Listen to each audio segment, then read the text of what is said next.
Welcome to all our viewers. We are out here at the National Cricket Centre in Balmain, Vancouver for the Caribbean Airlines Village T10 tournament on the second day of competition. And the two teams out there in the middle battling it out. It's a knockout, remember. It's Edinburgh United Sports Clubs versus McBean Sports Club. And the toss has been won for Edinburgh United Sports Club, and they are taking first strike. And the teams are out there in the middle. Umpire Sudan Singh and Nadeem Ali with the third umpire Antonio Rees.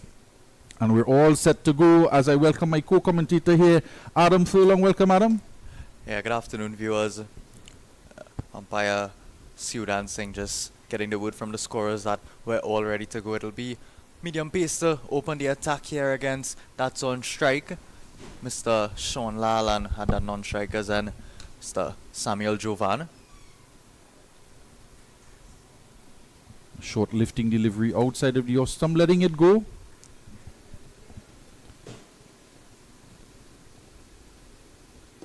And the bowler Jevon David.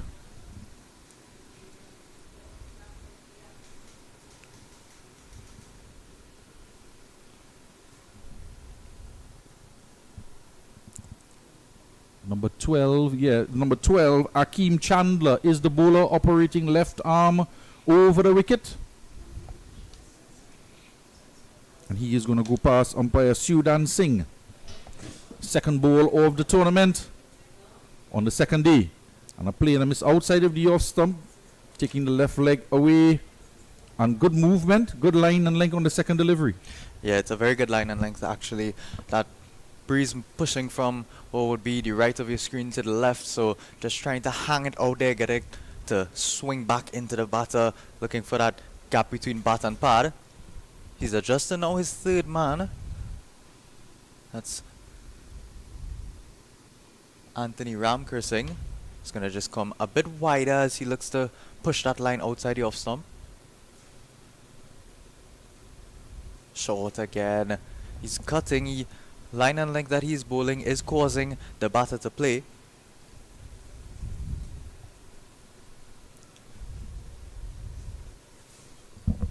There's no slip employed here. Early doors, there is that third man out on the boundary, a wide third man and a fine leg down there as well. Point, cover, extra cover, mid off, all inside the circle, and on that leg side there's the mid on, mid wicket. He's on the 30-yard circle and a backward square. Bowler Akeem Chandler just adjusting his third man fine leg. The fine leg will come in now, and that deep point is set out there for that cut shot in the air. It's been a tidy over so far. Oh, that's a loud appeal. Yeah, it struck on the pad. It was a pitched up delivery. And swinging into the batsman, Samuel. And a good delivery there from Chandler. He's gotten a few to go across the right-hand batsman. And getting one to jog back in. Missing leg stump. Significant swing here for him. It is very overcast here at the National Cricket Centre. There are a lot of dark clouds across to our left, which is on the western side. And that's the good news. And there's some overhanging grey clouds. But there is some sunshine all the way off in the distance in the east. We just hope that rain keeps away as we get through these two games today. And Edinburgh United Sports Club, reminding you, winning the toss and batting first. And they're up against the McBean Sports Club. And the teams from the TTCB Central Zone Division 2.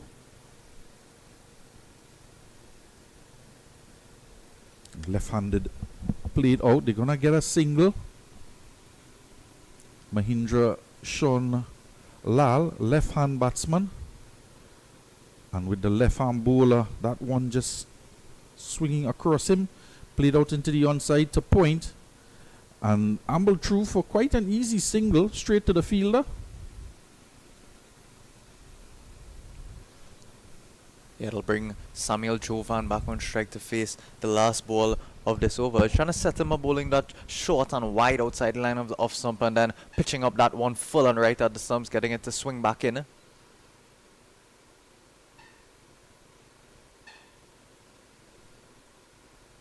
edged or almost on edge. It'll come out to point. It'll scamper through for a quick single.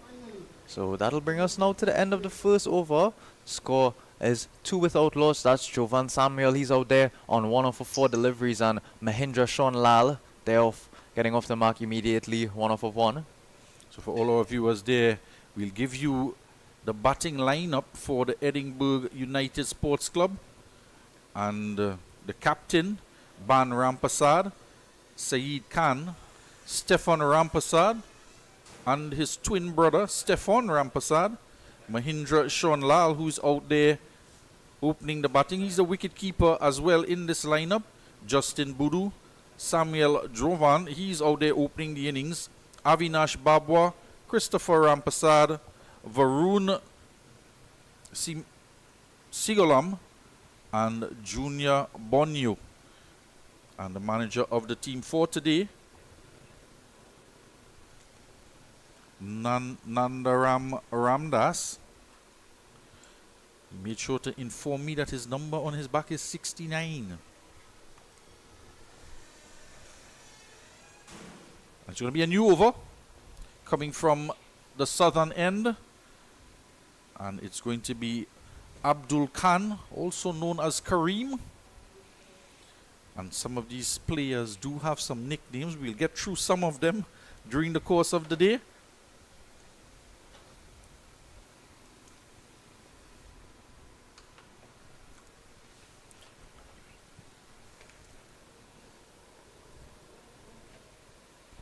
We're about set to face the first ball from the northern end. Second over of the innings, 3 runs on the board. And Jovan Samuel is going to take strike. And it's another left-hander. It's wide down the leg side, and the keeper just waved it goodbye. And good work in the deep out there by Dylan Rajkumar, running around to his right. The wicketkeeper didn't get anything. It was all hands alone. Left it to go down the leg side. He says, I'm not putting my hand there to that fiery stuff. And the wicketkeeper there is Arnold Silochan. Have another look at it here again, Adam. And he just he wasn't going to dive. Did he leave it alone? Yeah, I knew he had that fine leg covering. It was really wide outside the line of leg stump.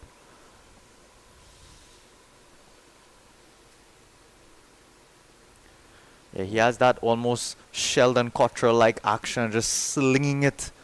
Well, he's bowling to fine leg. Yeah, it's away from the stump, away from the batsman. The keeper will have nothing to do with it. It's directly down to young Rajkumar on the fine leg boundary, who is very fine indeed, and we can see why. And it's 2 left-handers opening the bowling. Good pace.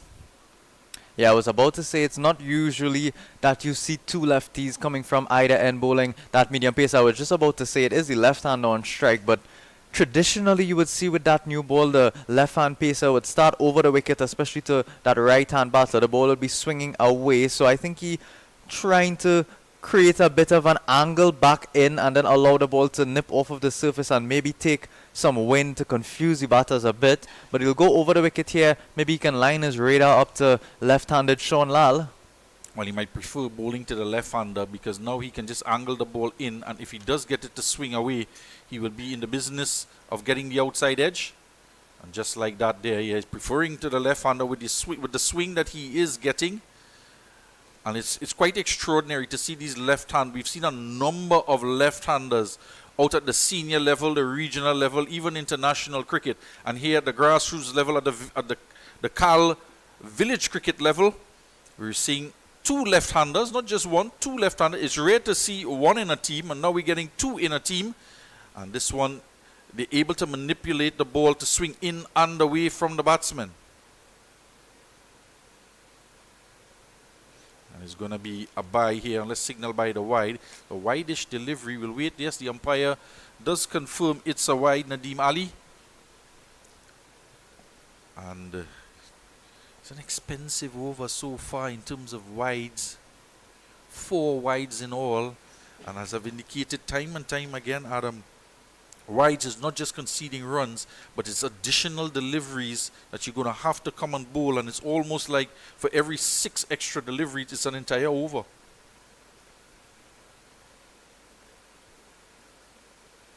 That's a good delivery here. Coming back into the right hander. Struck him high. But a good delivery. He's getting it right for the right hand on this delivery, Adam. Yeah, I expect at least by the end of this over, still has 5 legal deliveries to go, but, well, 4 legal deliveries rather. Expect by at least the end of the over, he would line up his radar gun a bit. That left-handed angle in could prove dangerous so long as he gets it in and around that off-stump line. His length hasn't been too bad so far, but line's leaving a lot to be desired out there. He'll come in again to right-handed Jovan Samuel. Struck on the pad again. He's calling through for the single, but his partner Mahindra is not responding. Send him back because he can see on the follow through from Kareem Khan that he was very quickly onto it. But he's getting significant movement with this white ball early on in the piece. And of course with the weather, the clouds overhead and the wind assisting him, a lot of moisture in the air, that white ball is going to swing appreciably.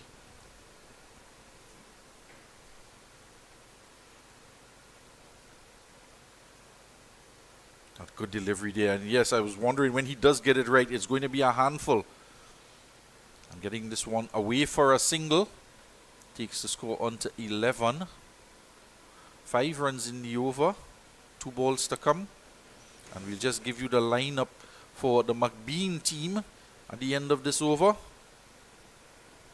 As they say in local terms in village cricket, Adam, this over is wearing some long pants. Yeah, I think at this point, Kareem Khan will just be looking to get through this over without bowling any more extras. There's that third man and fine leg. He's very straight. You can see him just back of your screen there. There he's bowling wide outside the off stump. This is in the air. It's going to clear the infield and make its way down to the boundary rope. So in addition to the 3 extras that he already bowled, those 3 extras would have gone as well for 4 singles. Gets hit for boundary. It's a good shot over the infield. It was short and wide, asked to be hit for 4. And there's no sweep out there. Of course, we're still in the power play, so those 2 fielders at third man, fine leg, they're out on the boundary. Need to get a bit tighter to the left-hander. He's getting that movement away.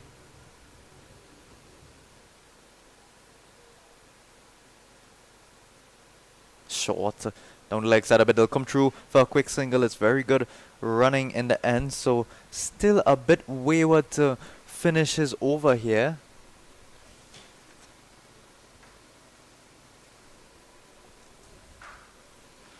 So after 2 now, bit of an expensive 114, 13 of that over rather from Khan. Brings us to the end of 2, score 16 without loss. Yeah, we'll give you the lineup for the McBean Sports Club. Ricky Siuchan, the captain, better known as Bing. Arnold Silochan, the wicketkeeper. Karen Ramuta, Dylan Rajkumar, Ricardo Surjbali, Akim Chandler, Javon David, Arun Ramudit, Gershom Griffith, Kareem Khan, and Anthony Ramkirsing. And the manager for today, Navin Chatur, and the coach for today, Mr. Anthony Sami. So the news is after 2 overs, it's 16 without loss, and a very expensive second over, going for 10 runs. And the batsman, Jovan Samuel, he's on 2, and Mahindra Sean Lal, he is on 6. And a boundary in the last over for the left-hander. And a ball just pitched from Chandler, who, getting the ball to swing away, found it difficult in that over to control the swing and delivered a wide one to Sean Lal. And he spanked it over mid-off into the boundary for 4.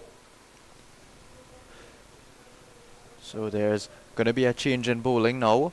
It's a bit surprising. Akim Chandler, he had a very good first over, only going for those 2 runs, was swinging the ball around nicely. It'll be Ricardo Surjbali. He'll pick up the ball from this northern end.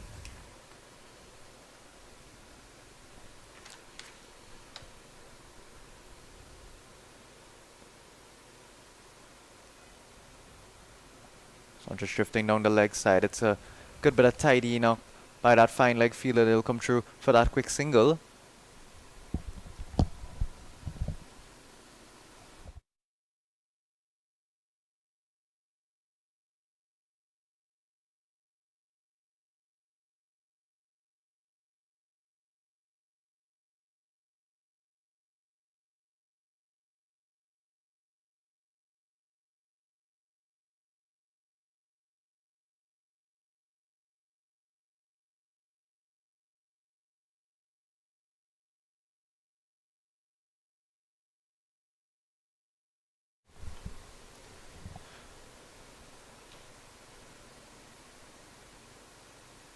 Serge Bali in here again. It's a short one. We'll take a look at that. That's umpire Nadeem Ali. He's there at square leg. He signals a wide. Our standing umpire Mr. Singh will confirm it. Yeah, it was a bit touch and go, definitely over the shoulder, but signaled a wide. So we have 2 overs of power play here today as well. Those 2 overs are completed. So they now have 5 fielders on the boundary. There's a long on, long off, as this one is peeled away down to that fielder there at third man. He's on the boundary as well. Come through for that second one very quickly. So there's that fielder, third man, long on, long off, a sweeper on the offside on the boundary, as well as a sweeper on the leg side and a deep mid wicket. It's very conservative here early on for Suraj Bali. But understandably so, it is a T10, just to remind you. So they'll need to get nice and aggressive here, Samuel and Lal.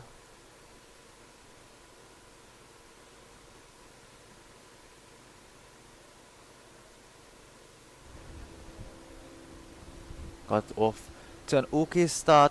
21 runs now off of 2.3 overs, as the umpire will let us know it's a leg by. Just to remind all our viewers, we are at the National Cricket Centre for this Caribbean Airlines Village T10 tournament. There's some goodies being passed out in the crowd, in the bleachers. And just some hats, some t-shirts, some shades, some giveaways in the crowd. As we say good afternoon to Mr. Rene Arnaud. He's the team lead from the Caribbean Airlines. They're trying to go big into the onside, and all smiles from both Sean Lal as well as the bowler Ricardo Serge Bali. That one missed and through to the wicketkeeper on the bounce. Here in the Caribbean Airlines team led by Mr. Rene Arnaud. He is the team lead in charge of the Caribbean Experience and Product Development. And he is there with Miss Sharon Marquez Das. She is the marketing project manager. This time he does make contact out to mid-wicket, and it's just going to be a single. So 6 runs in the over so far. Conservative for a T10. It's 22, and with 1 delivery to come. And Sharon Marquez Das, the marketing project manager, and Mr. Matthew Singh, he is the project manager for digital and social for Caribbean Airlines. And the short and pulling away, trying to cut it, and there is a sweeper on the boundary as the over comes to an end, and the score is 22 after 3, and extras are on 9. Let's go. Keep up. Come on, come on.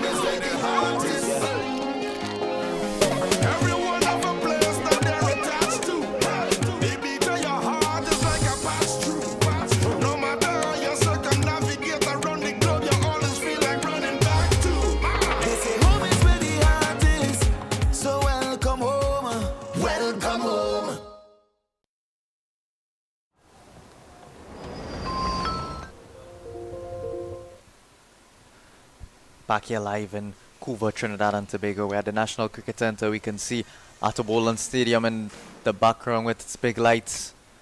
Score here, 22 without loss inside of 3 overs. We're playing a T10 here. There are 7 more left. Haven't lost a wicket early on. Edinburgh United Sports Club rather.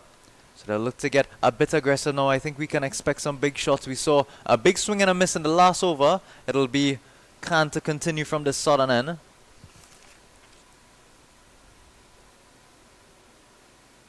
He's going to bowl his final over. Up in the air, and extra cover coming around, taking the catch. Ricky Suchan, the captain, short of a length. He tucked him up. He tried to go over mid-on as he did, over mid-off as he did in the first over from Khan, and taking the top edge of the bat, spun up in the air, and an easy catch for the captain. Yeah, so it's a great comeback here by Abdul Khan. Went for a bit of runs in his first over, but his first ball of his second over, second allotted over, he'll pick up that wicket that they needed. Got through 3 overs without losing that one. The projected score is 73, you'd have to say. That'll be a competitive score today, definitely. Says, yeah, it's just about as soft as you can get. It's coming around there, Bing. Skipper. Easiest catch. So that'll see the end of Mahindra Shaun Lal. He's gone for 8 off of 7 deliveries. Yeah, Ricky Suchan, the captain, taking the catch coming around from extra cover. And was really a dolly catch.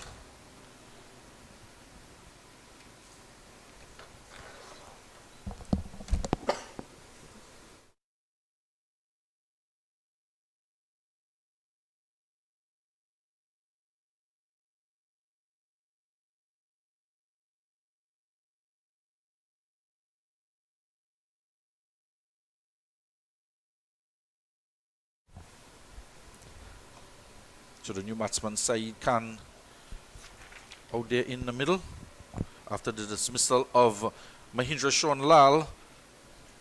His contribution was 8 and the wicket falling in the 4th over. And picking up a wicket. So Adam, these times your strike bowlers, your fast bowlers that can swing it around all over the shop. And they can be quite expensive, but they also tend to take wickets. And the field being adjusted here now for the new batsman. There's a fine leg, a third man, backward point, cover on the boundary, extra cover, long off, long on, mid wicket, and a deep square leg on the boundary. So just 4 in the ring.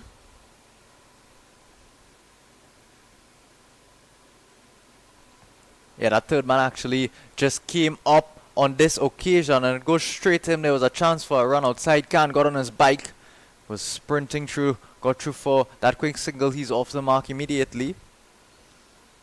You're just wondering, when did he creep in?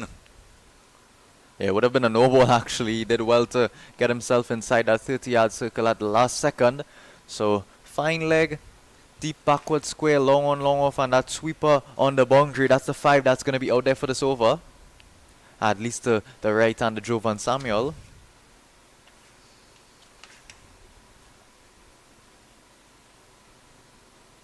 It's down the leg side, signal or wide. The keeper does get a gloved hit on this occasion, stops it from racing away down to the boundary for 4. It'll be collected in that fine leg position.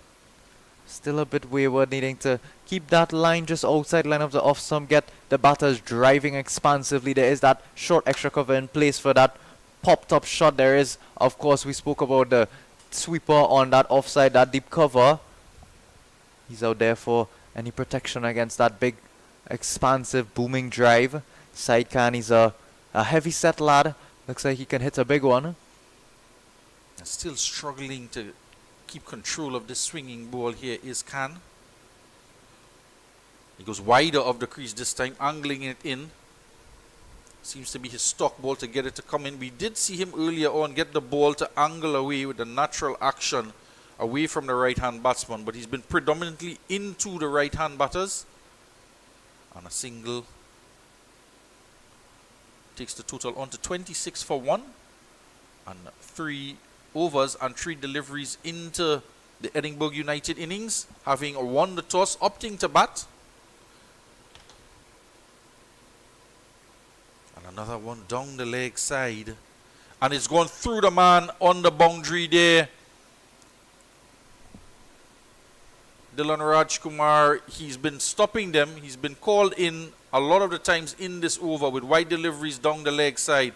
And this one, the long barrier was out. And it barred nothing. And it went straight through him into the ropes for 4. So 5 runs to the total now. We could see him there going down, and he's going down on the wrong side. And we've seen him go down for the other deliveries onto his left knee when he should really be going down on his right knee. Yes, it's a switch now. He comes over the wicket. I think we would have expected that sooner or later. Again, down to that fine leg fielder. And the throw just landing in front of the wicketkeeper, Silochan, and bouncing in front of him, and ricocheting off to mid-wicket. No chance of a additional run.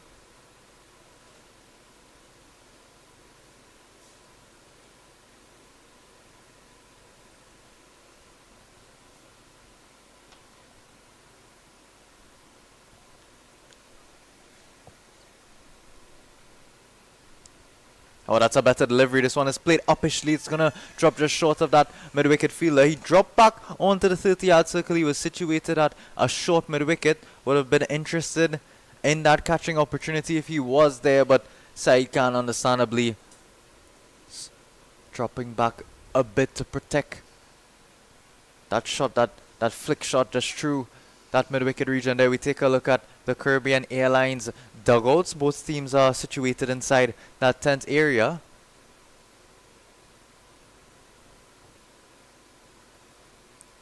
Full delivery coming off the top portion of the bat. 2 backward pointed. Man comes around. And 1 run to the total. And the umpire is just having to keep track as he overcomes to an end. And with the number of wides and extras in the innings, the umpire is just ensuring before they call an over that it is in fact a legal 6 deliveries that have been completed. So 34 for 1, 4 overs gone.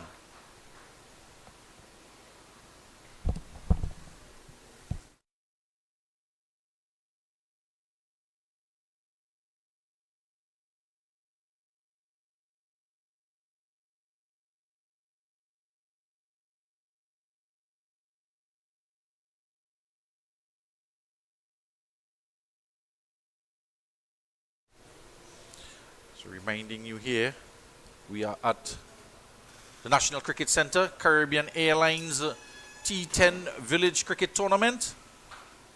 And it's going to be Ricardo Surjbali. He's into the attack now.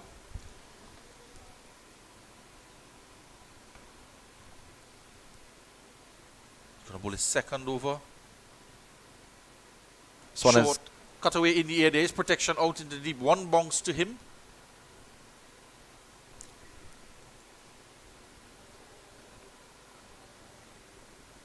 So Samuel goes on to 8, brings Saeed Khan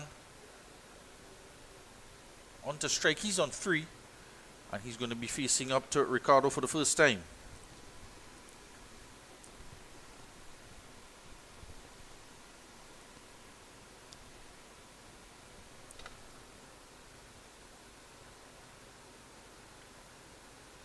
It's one in the air, and it's a terrific caught on ball.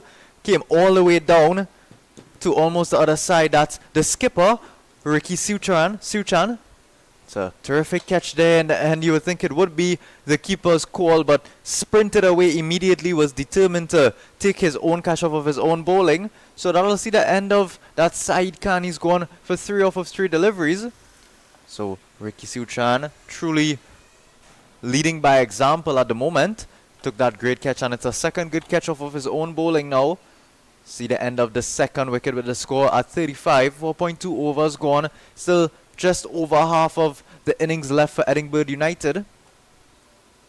Some rebuilding needed to be done now. Got off to a good start, just about 21 without loss, and then those 2 quick wickets. Tried to go big. The pace just wasn't on offer. Went straight up into the air and covered a good bit of ground, didn't he, the skipper? And he runs off to celebrate with his team. So Avinash Babwa, he is making his way out to the middle. And a change of headgear as well for Javon Samuel. I have a look at it here again. Ricky Suchan.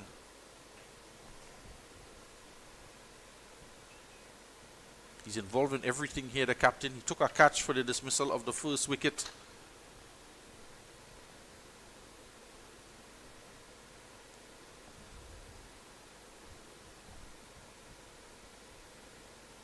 They're getting some bounce and turn. Not quite timing it, trying to go into the onside. Here he is. Well, the keeper is standing back. It seems to be he's bowling off spin, but he's pushing it through. You see, good catch here, running all the way across to square leg.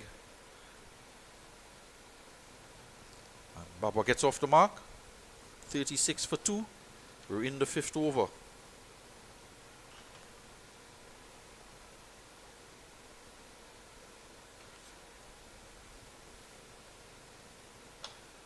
So our viewers, there are 2 games on today.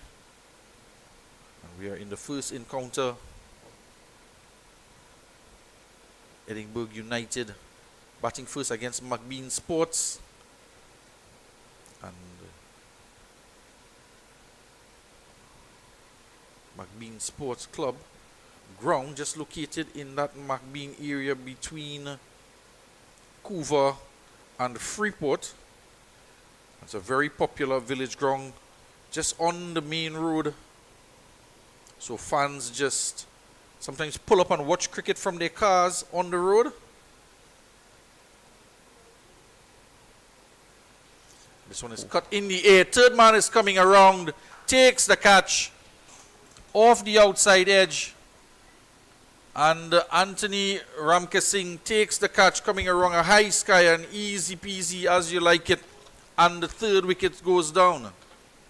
Yeah, it's been some good catches in the field. That's 3 already. You can see this one, just a faster one. Maybe an off spinner coming back in a tad bit. It was there short and wide outside line of the off stump for him to cut away. They did have that protection down there and that sweeper. But you see, as he's called on the back of his shirt, Tony coming back around and completing a very simple catch. Made it look very easy. In fact, that ball would have been spinning off of the outside edge. We've seen a few of them being dropped in that point 3rd man area. So they're dropping like flies now. It was expected that they would be. It was expected that they would have to get a bit aggressive now coming into the middle of the game. Only 1 ball left until the 5th over. And Justin Boudou is the new man making his way out to the middle. And he is going to be coming in at close to the midway point.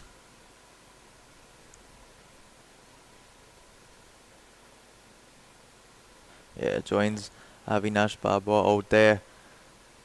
Projected score still around 75-76. You'd have to say still would be a competitive total.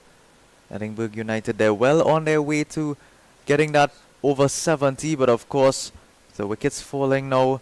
Some rebuilding needed over the next couple of overs.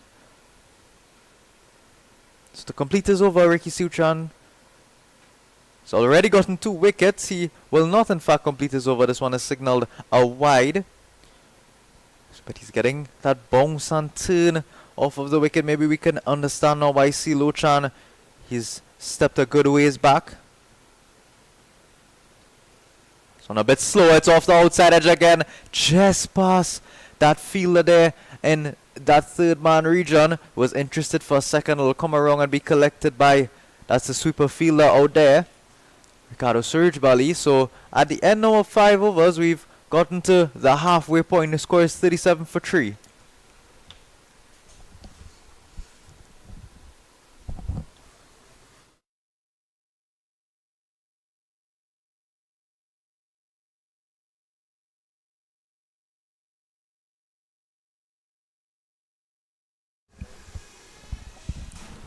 And the Edinburgh United team located in that Chanagar area, right opposite to Nari's Pottery. As I say, good afternoon to Mr. Inayat Mahabur Singh.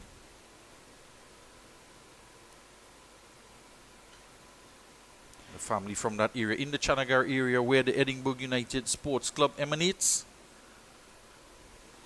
Division 2 Trinidad and Tobago Cricket Board Central Zone team. And they're against the McBean Sports team. Yes, so going to be a changing bowling here. Anthony Ramkersing is going to step up with ball in hand.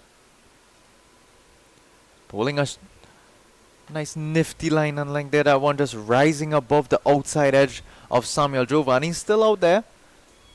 Been out there the longest so far, 9 off of 16 deliveries. He would be looking to push his scoring rate a bit now.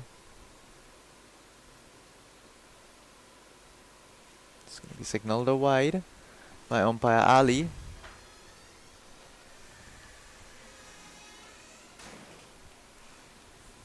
That's Anthony Ramkersing. New bowler just bowling that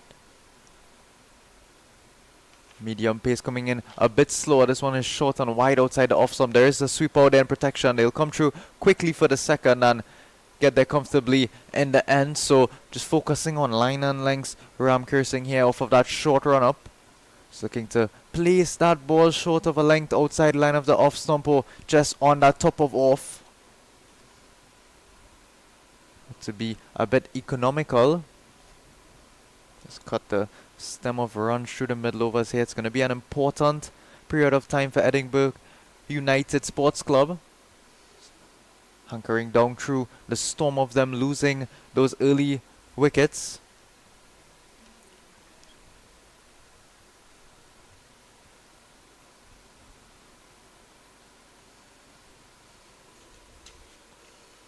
Go for a quick single here. Trying to cut it off the back foot. Trying to get more power than placement. Place it into the turf. And they go through for a quick single.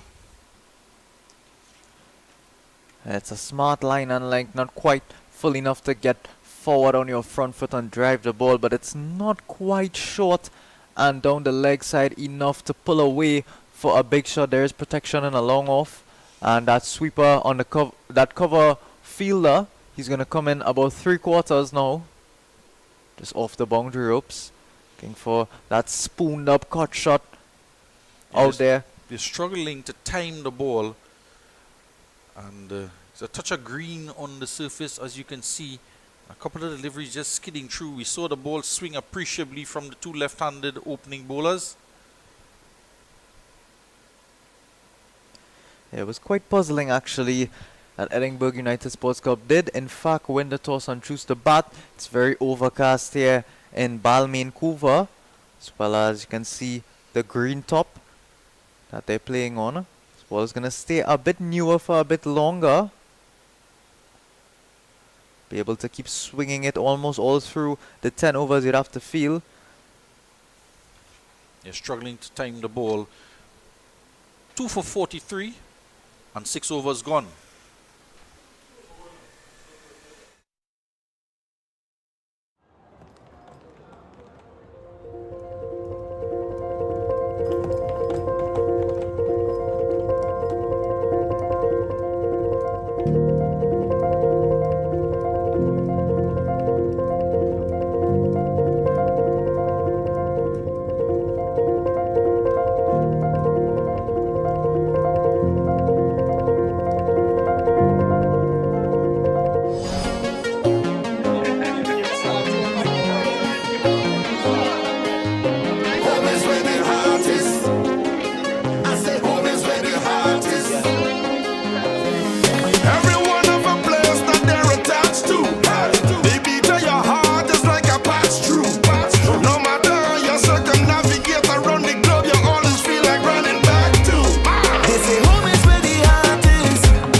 The over long on long off will come running around, almost a collision. It's a drop catch actually. That long on fielder did get around. It's hands on hips there. Ricky Suchan, the skipper, would have expected him to hold on to that one as he had already made up a good amount of ground out there to actually get to the ball. That's Abdul Khan, medium pacer. He did a good job to get all the way around, made his way to a position where he would have been able to complete the catch very easily, you might add. It'll be skipper Ricky Suchan. He'll continue here. He's had a good first over, picking up those couple of wickets early on. He's mixing it up, bowling those slower ones and then nipping a quick one back into the stumps as well as.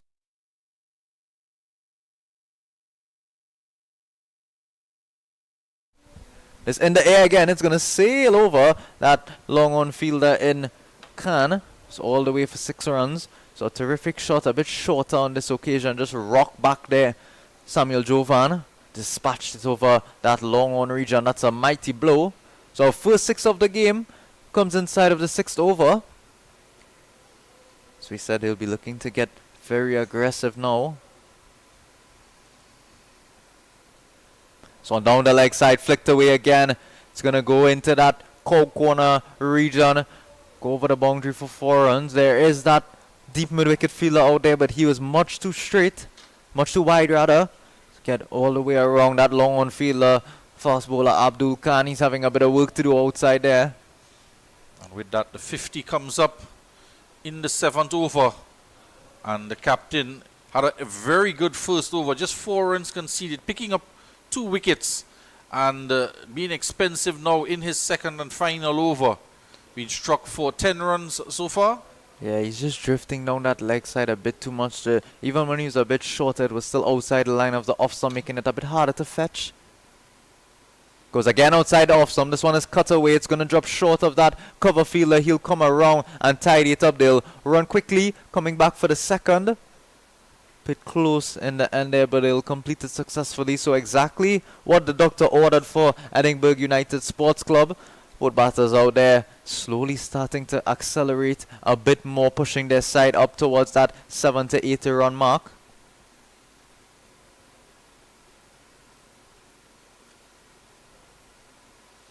Oh, that's well bowled. That's very well bowled. Just outside the line of that off stump, getting it to nip back in, hitting the top of off.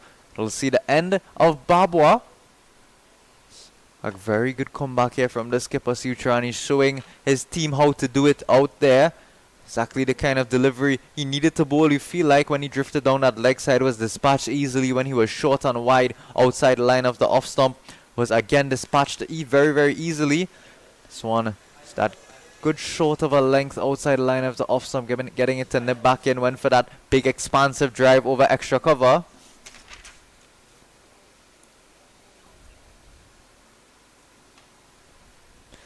It's going to be Christopher Rampasad.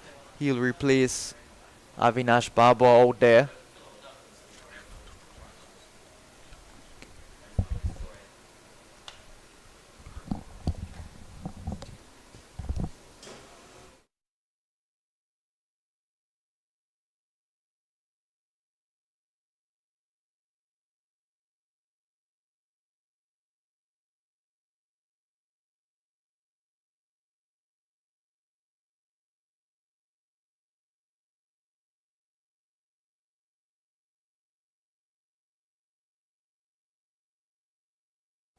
So it'll be Chandler to come back here, open the bowling from the northern end. It's going to be a switch of sides for him. That left-hand medium pacer, he was bowling very, very expertly to open the innings. Okay,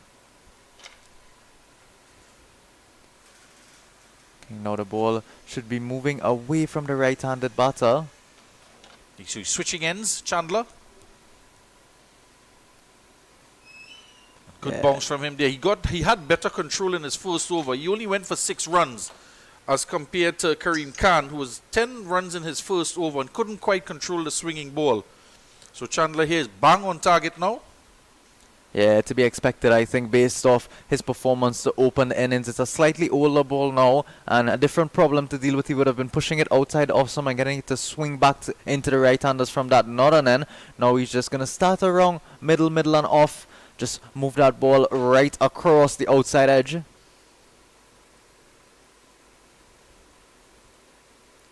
And Giovanni goes for that scoop shot. It's a loud appeal. We'll wait for umpire Kadeem Ali. We'll see what his signal, if it's runs. No, it's leg by. So wasn't a bad shot actually. Seemed as though he might have gotten a bit of an inside edge on it, but not to be signaled leg by by the umpire.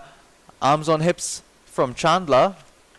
Can't quite believe what happened there. It was a bit disrespectful to the bowler as well. He's going to feel a bit hard on. He would have loved to pick up that wicket. That Jovan just shifting around outside the line of the off stump and just trying to paddle it down to that fine leg. Feel like he's all the way down the boundary there. So we are in the 8th over.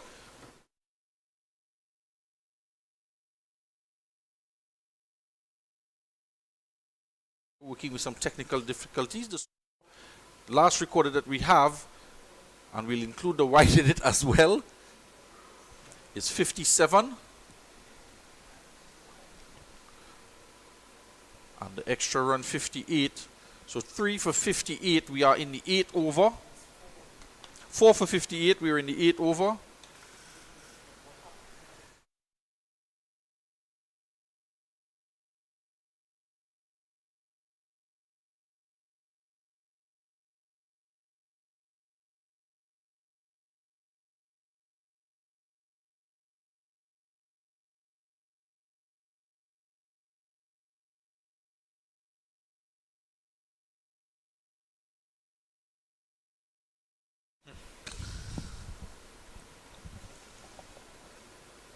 Yeah, Jovan back on strike here.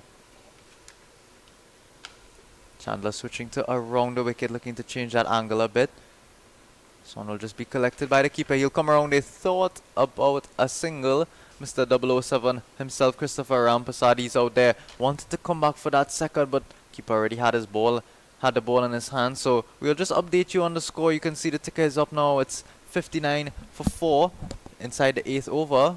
It's Jovan Samuel, he's still out there on 23 off of 19. Stefan Rampasad, Christopher Rampasad rather, he's out there on 4th of 10.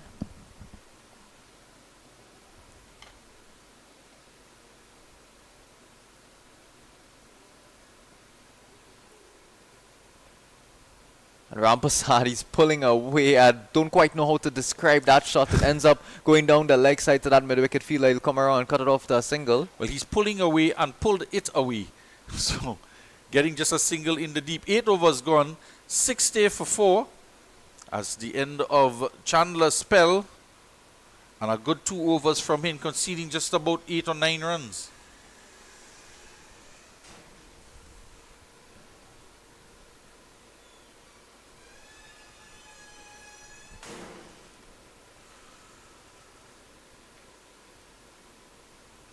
Oh, what a shot. What a shot. It's scooped away. Fine leg will come around. Tried to get around, but it was hit so well, timed so well. You can see the frustration from Chandler with his fine leg fielder. That's Dylan Rajkumar out there on the boundary ropes. He's not happy at all, but it was a very crafty shot by Jovan Samuel. You can't blame the fielder too much. It was racing away to the boundary ropes, just went one bounce into that gap.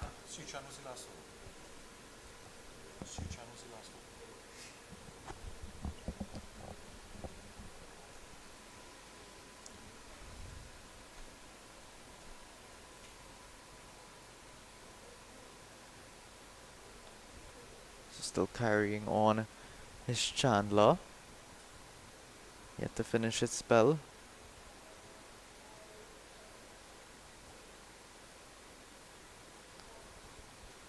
Jovan, a bit of a makeshift shot again.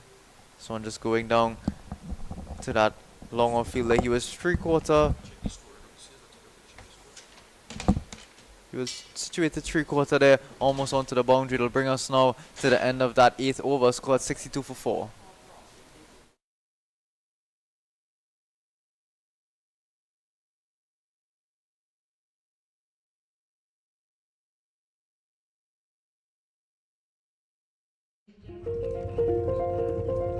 Welcome aboard. Thank you. This way. Can I get you anything today? Do you have tamarind ball? Sure. Thank you. Hey, try one.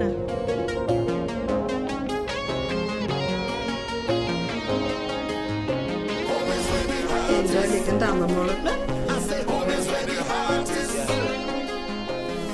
Every one of a place that they're attached to. They beat to your heart is like a patch through.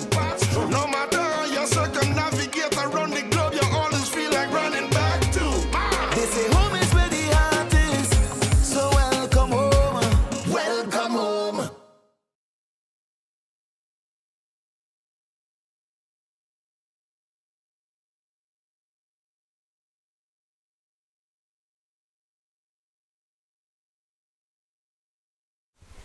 So it'll be Ricardo Surge Bali. He'll complete the spell. This one is short outside the line of the off stump and dealt with as expected. It's a chase on for that cover fielder. He'll not get around that. It's going to run into the boundary ropes for 4. So Samuel doing exactly what was needed to be done for his side, Edinburgh United today. Needed to get a bit more aggressive, get those runs flowing. He's been out there since the start as Jovan. Putting away the loose balls. You can't blame him. He got some good deliveries in there, especially from the likes of opening bowler Chandler. But he stuck it in and he'll continue motoring on here. This one is a good delivery, cramping him for room a bit. You can see he's trying to open up his shoulders and open up his chest and get expansive on that offside. There is a sweeper out there. He's just about 3/4 a ways in actually. All the fielders are not quite on the boundary ropes. There's a long on, long off. Third man also off the boundary ropes as well as that sweeper.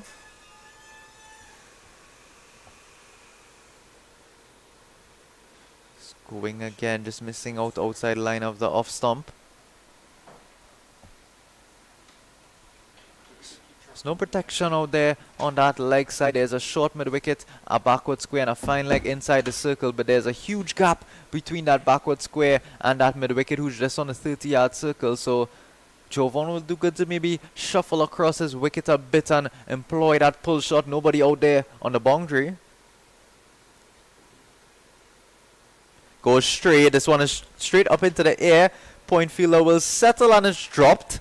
Not the easiest catch. Does Javon David down there was up in the air for a while, was swirling around. We spoke about when it flies off the outside edge like that, it's going to be spinning a lot, but made a bit of a meal of it. It would have looked a lot easier than it was, that catch. Still should have held on to it. They need wickets desperately now with Samuel Javon. He's getting a bit aggressive. They've brought the long on, long off fielder back inside the circle, and now the long off will drop back and the third man will come in.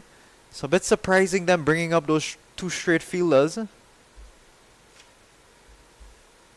And tries to beat that fine leg who will come around just outside of that 30-yard circle. Did well to cut off that boundary. Samuel Javon, he's playing that shot really, really well, shuffling across his wicket, just opening up and paddling it over his left shoulder, attacking that fine leg area. They're both up inside the circle, third man and fine leg. Long off, drop back, sweepers, drop back. It's a surprising field from the skipper, Suchan. This late on in the innings.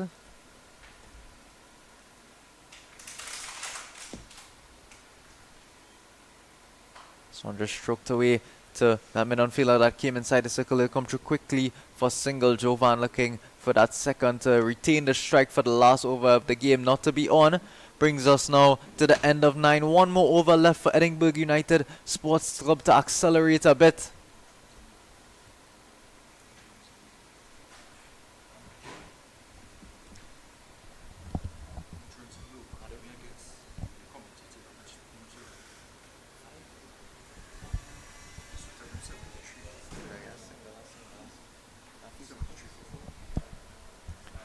So scored 73 for 4 as we move into this last over here. That's Javon Samuel. He's still out there, as well as number 007 Christopher Rampasad.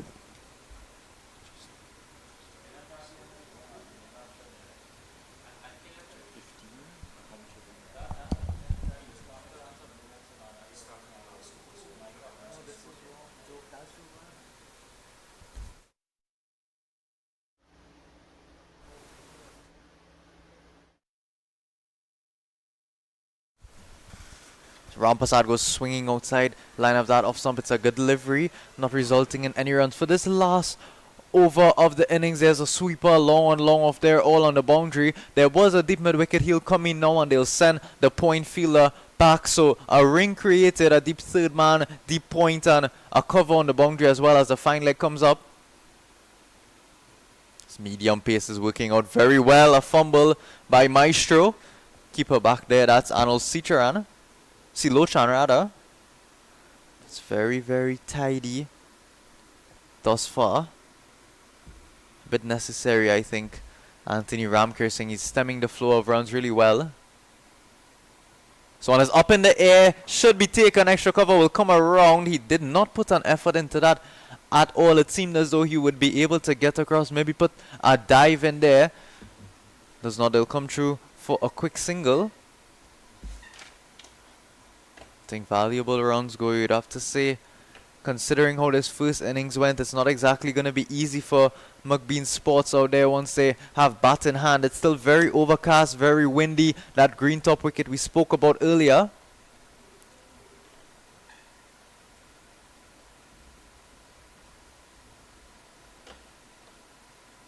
Trusting his bowler here, skipper Sucharan, everybody on the leg side, they're inside the circle. Only a point, he's about 3/4 ways to the boundary. A third man on the boundary, sweep on the boundary on the offside, as well as a long off. So trusting him that he can keep that line and length, Ramkir Singh. He's done it excellently so far. This one a bit shorter, a bit wider outside line of the off stump. You'd have to say got away a bit. There is, of course, that ring we spoke about, a deep third man, deep point, and that deep cover. So he's bowling to his field very much so. I've been thinking he could maybe find a gap, get at least 2. Walking down the wicket. Goes big, this one again is straight up into the air. The bowler will come back around and it's a terrific catch. He was running, the ball was coming straight over his head. Those are not easy to take by any means. Would have been looking at that white ball against the overcast background of the sky. We'll have a look at it again. Covered decent yardage, but it's this part of the technique that was important. Make sure to get his hands out there. See the ball over his head. Will bring us to the end of this first innings. Edinburgh United Sports Club reminding you they would have won the toss and elected to bat first. So their 10 overs are done. We'll join you back with the second innings. Very, very soon it'll be McBean Sports. They'll come out with bat in hand to see what they can do. It's 75 for 5 at the end of this innings. Edinburgh United Sports Club batting first. So just run through a bit of the batting card here. We've been experiencing some technical difficulties with the scorecard. And Samuel Jovan, he went for 7, caught Anthony Ramkir Singh off the bowling of Ricky Suchan for 7 off of 15 balls. Mahindra Sean Lal caught Ricky Suchan, bowled Khan, bowled Kareem Khan for 8. His 8 scored off of 8 balls. Saeed Khan, he was caught on ball by the captain Ricky Suchan for 3. Avinash Babwa, he was bowled again by Suchan, who's been in the thick of things, for 13 off of 9. And picked up 3 wickets in the innings for Suchan. And did take a couple catches as well. Justin Buru, we just have to confirm his score. We have him tagged at 20 runs so far. And Christopher Rampasad, the last man out of the last ball, for 3. We'll confirm the scores of the last 2 batsmen, and 77 for 5. We can confirm that is the score from the Edinburgh United team after 20 overs. And it's a low scoring affair. They did struggle to come to terms with the pace of the pitch. And it's going to be a break in the innings here. So McBean, they're going to have to chase down 78 runs for victory in their 10 overs. And we'll take a short break and return with the second innings.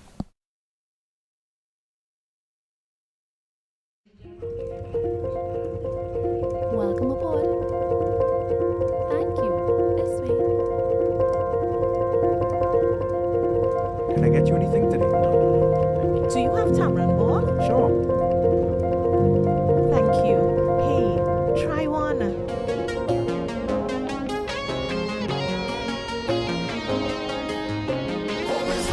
Enjoy leken damemorgen. Every one of a place that they're attached to. They beat your heart just like a patch through. No matter how you circumnavigate around the globe, you always feel like running back to. They say home is where the heart is, so welcome home. Welcome home.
come on. All right. Oh, there's our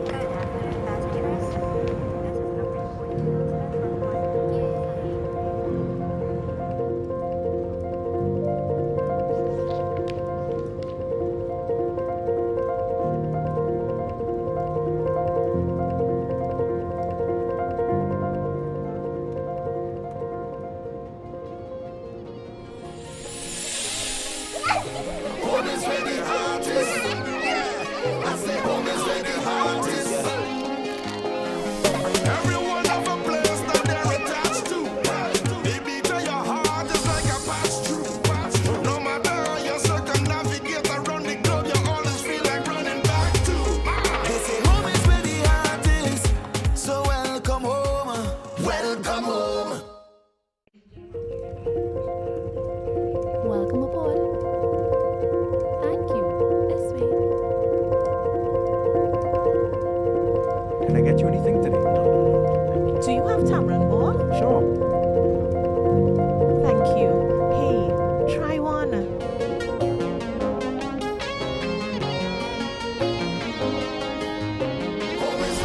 Enjoy leken damemålet. I say home is where the heart is. Everyone have a place that they're attached to. The beat of your heart is like a patch through.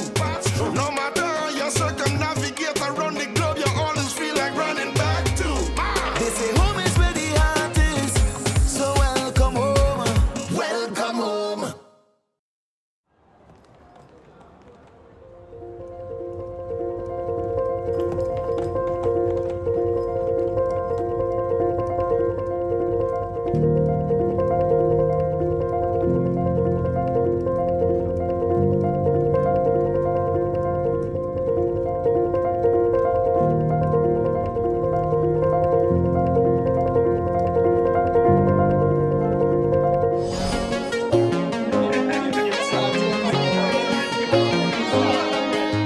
Home is where the heart is. I say home is where the heart is. Everyone have a place that they're attached to. The beat of your heart is like a pass through. No matter how you circumnavigate around the globe, you always feel like running back to. They say home is where the heart is. So welcome home. Welcome home. Let's go. Keep up. Come on, come on. All right. Oh, there's our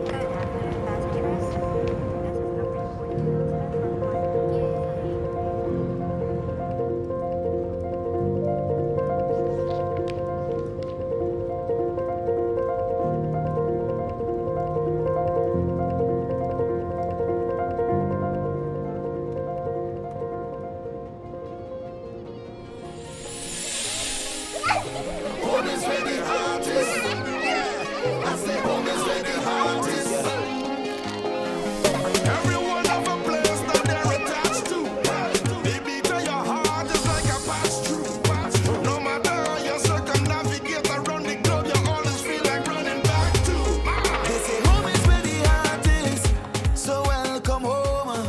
Welcome home. welcome aboard. Thank you. This way. Can I get you anything today? Do you have tamarind ball? Sure. Thank you. Hey, try one.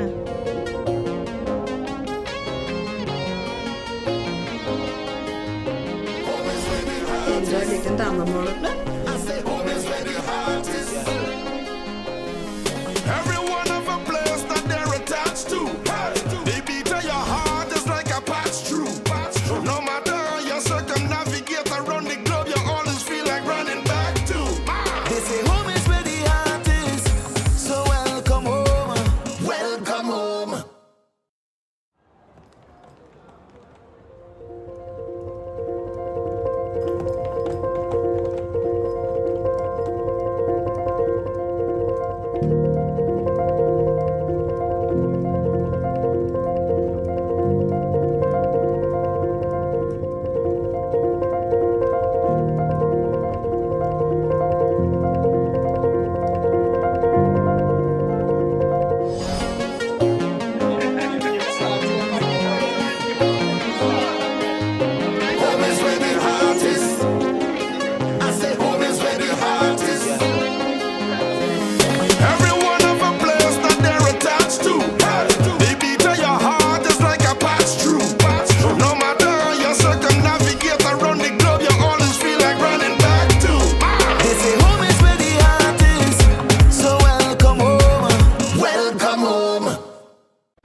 So we're back here live for the second innings, that of the McBean sports team, and they are going to chase down the set target of 77 posted by the Edinburgh United Sports Club. And out there in the middle, facing up, one delivery already having been bowled by Varun Sigolam.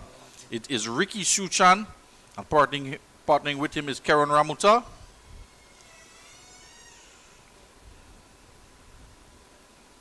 So the captain is out there taking first strike. And excellent bowling figures from the captain. Picking up some 3 wickets, taking a couple catches as well.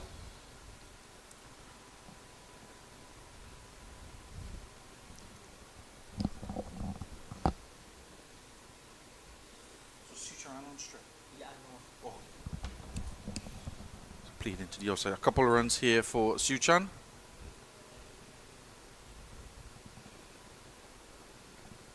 Gets the innings off and running.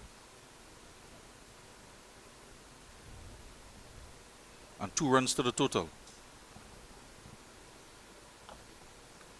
So a bit of gentle medium pace here from Varun Sigolam.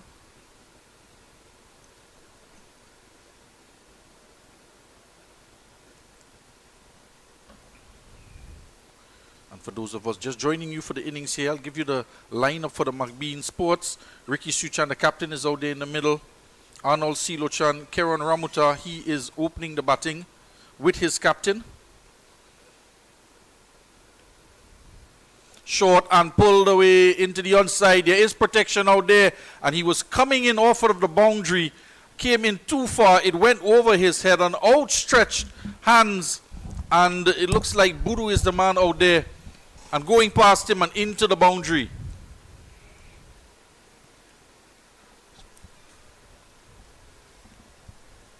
And 4 runs to the captain, Sichan. It's almost as if it's a one-man show. Yeah, it really is. Leading right from the front is Siuchan. It's a good-looking shot. It was a catching opportunity, but very hard out there for that deep mid-wicket fielder.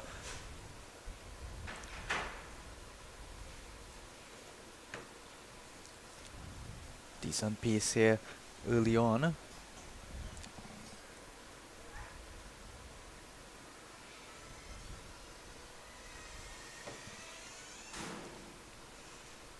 So the first over comes to an end, and 7 without loss. The first over bowled by Sigalam, conceding 7 runs in that over.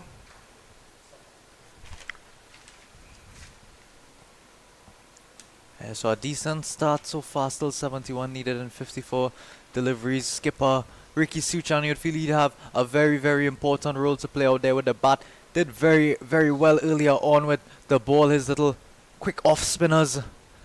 Picked up those 3 wickets.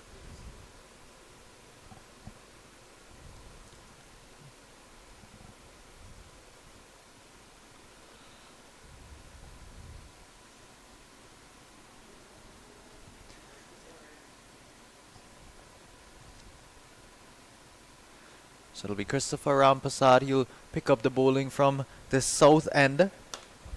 New ball in hand into the second over here. Already 7 off of the first one. Have to feel they would be able to motor their way on towards the target, but wickets will need to be picked up here by Edinburgh United Sports Club.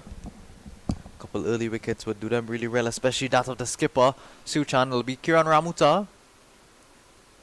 Face up short and wide outside off some is signalled a wide by umpire Ali. Definitely way too far outside there. So we've seen a few of them short and wide asking to be put away. We'll need to tighten up early on here. Just keep it around that off stump. We saw pacers early on in the innings for McBean. Of Chandler and Khan. Chandler showed us a very, very good line and length in both of his overs. He switched ends and... Can you send this to me so we have a scorecard? So you have a scorecard?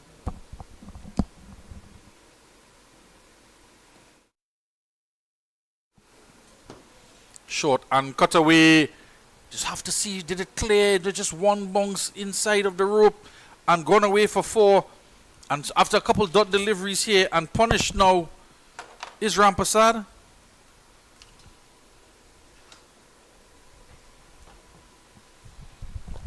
Nice up and under there. Yeah, was asking to be hit. We spoke about those short, wide ones outside the line of the off stump. He was bound to pick up one eventually. That's Ricky Suchan, skipper. He would have retained the strike at the end of the over.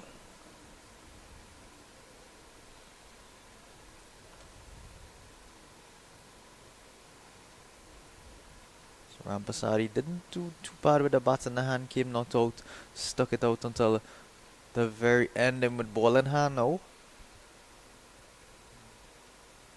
Yeah, that's a much better line, and like needed to tidy it up, getting it to just sort of nip back in off of the surface. That northern end is very grassy up there, but you may be able to see down at the southern end here, especially on the offside for the left-handers, there is a bit of eaten away pitch. Spinners will be looking at that. So around that driving length, this one is a bit slower through the air. Off the inside edge, so spinners will be looking to bowl from more of the northern end, looking to get some movement out of that eaten up wicket there. Have a look back, it was slow and loopy there to be driven through the offside. There is a deep point in place as well as a long off, but no protection over the infield on that offside. He's looking across there now. Bowling action seems to be he's going to get the ball to nip back in quite a bit. He's starting wide outside the off stump, trying to get that ball to push and nip back in off of the seam. And that one started off too wide and couldn't get it to come back. There's going to be an additional delivery in this over.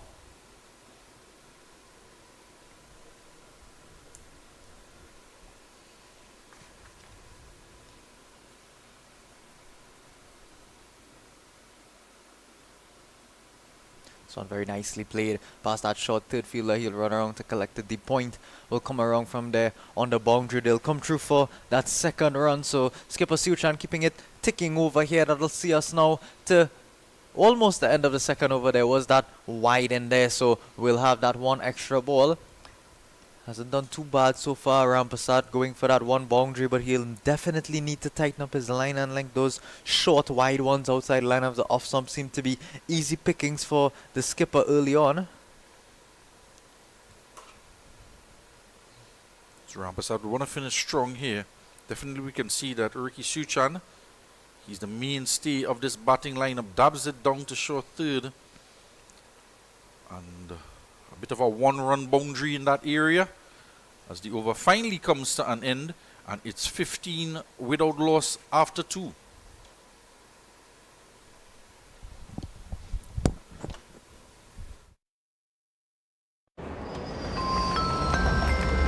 Let's go.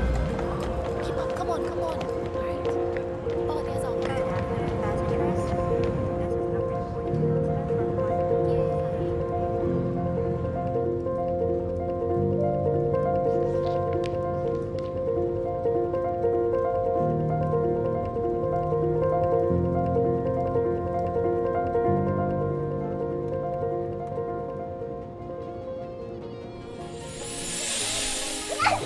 Home is where the heart is. I say home is where the heart is. Everyone have a place that they're attached to. Baby, to your heart is like a pass through. No matter how you circumnavigate around the globe, you always feel like running back to. They say home is where the heart is, so welcome home.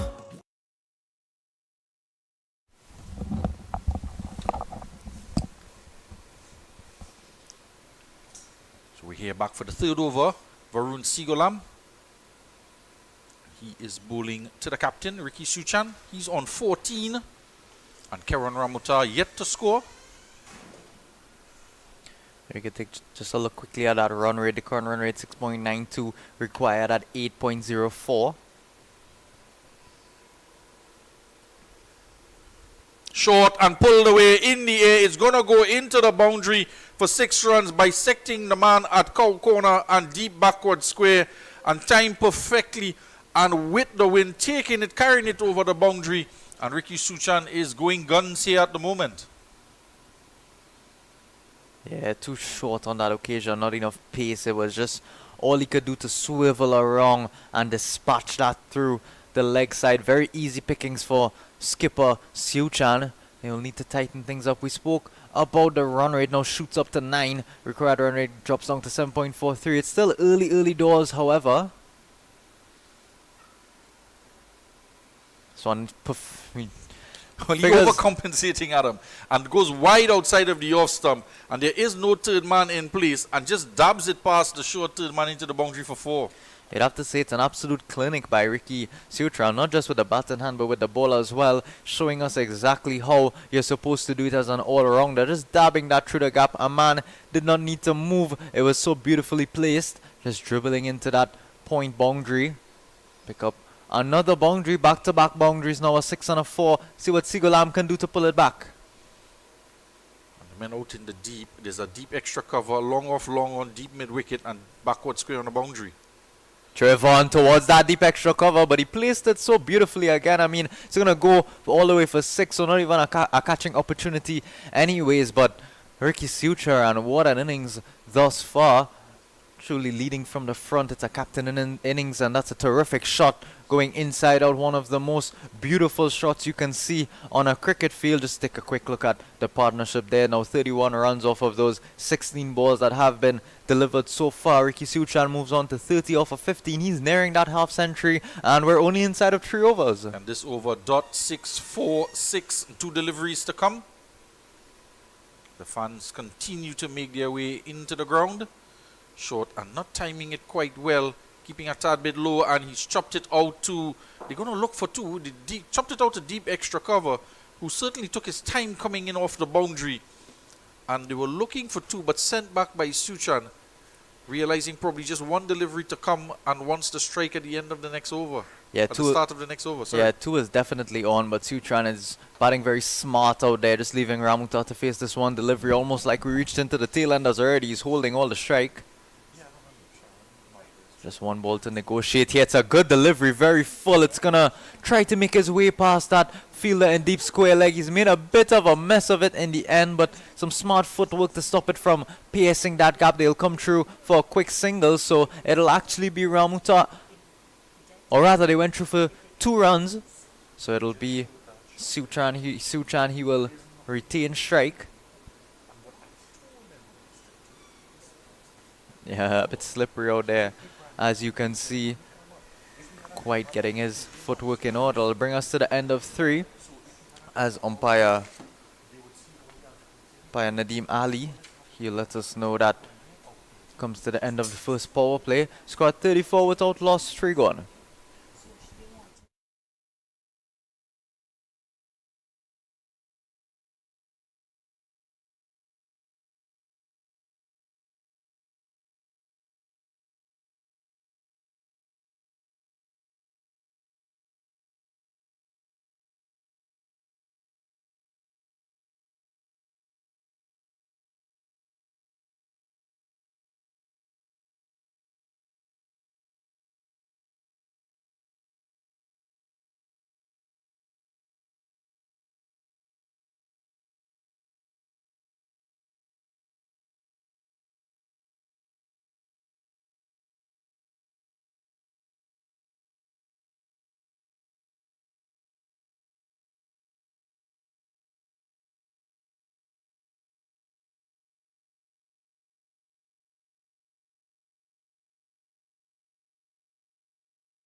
So it'll be Christopher Rampasad. He'll continue here and finish out his spell of 2 overs. He's facing up to Ricky Suchan, the skipper. 31 off of 16 deliveries. A further 44 required off of 42. Oh, what a shot. There is protection out there, and at deep point he'll come around very quickly. A tidy bit of fielding there in the end, but getting down to 1 knee. Skipper Suchan, they'll come through for that second run. He's showing off at the moment. Seems to have every single shot in his bag. Yeah, a full repertoire here from him. And he's cutting away in the air for 6. He's pulling away in the air for 6. He's driving along the carpet. And he would surely be on a high after taking 3 wickets for 19 runs off of his 2 overs. And really breaking the back of the Endeavour batting lineup. And now he's looking to finish this one off soon. This one is in the air. Finds the gap very nicely. There is protection in a long off, a wide long off. He's out there. They'll come through again for the second run. So very intelligent batting, just turning over the strike if he's not able to find the boundaries. Getting those 2s in. Moves on to 35 off of 18.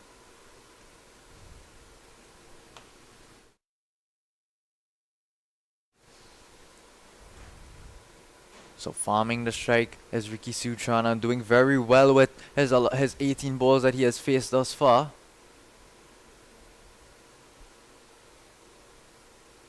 So wide outside the off stump has crashed away. A catching opportunity there for that deep point. Seemed interested for a second. It's gonna drop just short 1 bounce as they stroll through for a single. Ricky Sutran didn't seem too interested in coming back for the second there. He'll call for some water now from the dugout. We'll just have a look back at the shot. It was wide outside the line of the off stump. Just going aerial. Needed to place it a bit straighter to beat that deep point fielder. That's Avinash Barbour. He's out there. It did take a bit of fielding to collect that ball before it skittled into the boundary rope. So Ramutai is on 2 off 2. He'll retain the strike now. Short and wide again, signaled a wide by umpire Nadeem Ali. Still needing to line it up. Clearly those short balls outside line of the off stump, they're not working out for him. Need to get it a bit fuller on that off stump line. He's going to switch now, umpire Nadeem Ali, just letting the striker Kiran Rampasad know that he's coming right on around the wicket now to conclude the last half of his over. Still no protection on that leg side. Outside of a 30-yard circle, there is a backward square, a mid-wicket and a mid-on. This one is up in the air towards a wide mid-off field, and what a catch.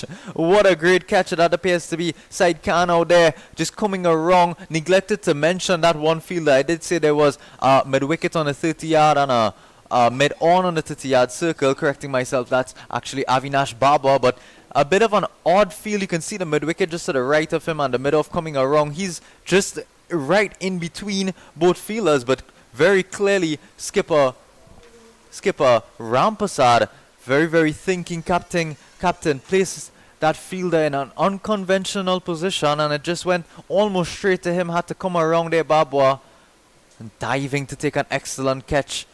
Looked as though it might have fallen just a bit short, but his great technique made sure to keep his hands on it and not bubble it as he hit the ground. And so that'll see the first wicket down for McBean Sports Club. Kiran Ramutai, he'll go scoring 2 runs off of his 3 deliveries. And it'll bring Anil Silochan, wicketkeeper. He'll stroll out there to the middle.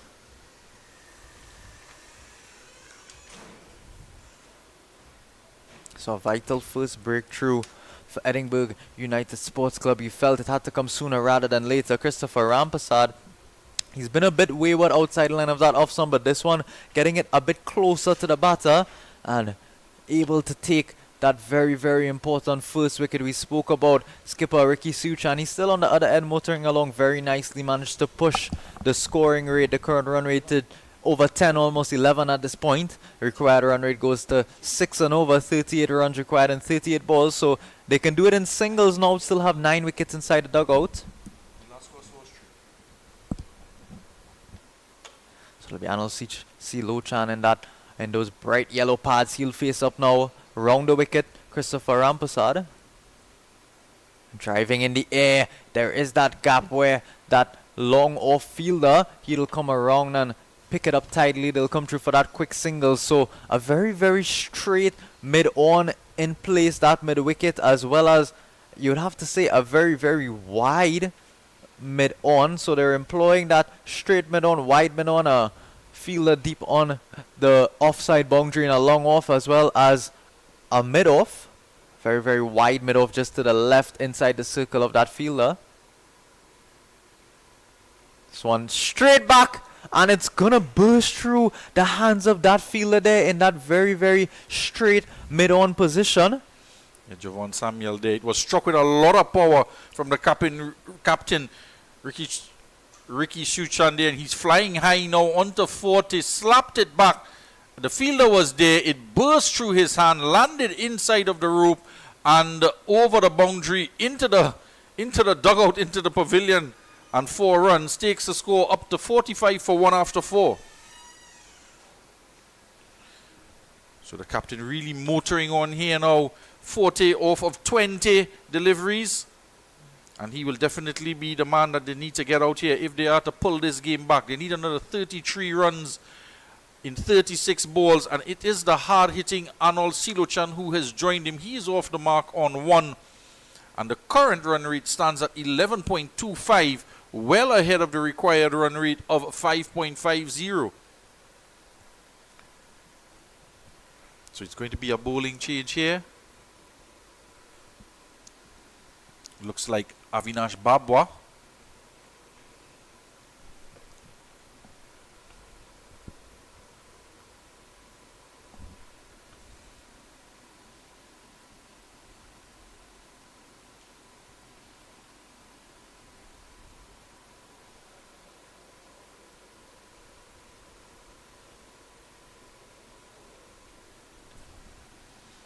So it's going to be spin. That's the skipper Bahram Prasad. He's out here employing his off spinners now. This one, they're going to come through for a quick single. Skipper Ricky Sutran, he's desperate for the strike. He was off and running before it seemed the ball even came off the bat. I know Silochan is just having a conversation with him now, letting him know if you're running early, you've got to call early and loud as well. He'll get through for that quick single. Sutran will come back on strike. So on cutaway again, this time he will beat the infield comfortably, goes down to that sweeper there on the offside. He'll come through for a single. So rotating the strike, we did say they just need a runner ball. Singles will do it from here on out. 33 required and 36.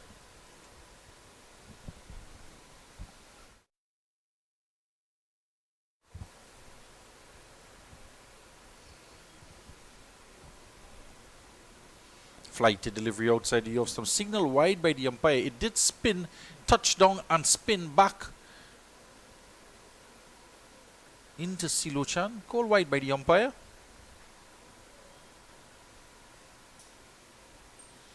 The pitch is closer. He goes inside out over extra cover. It's going to be a tough chase down there on the boundary edge, and it goes into the boundary for 4. So Silochan looks like he is going to partner with Suchan and try to get these runs as quickly as possible.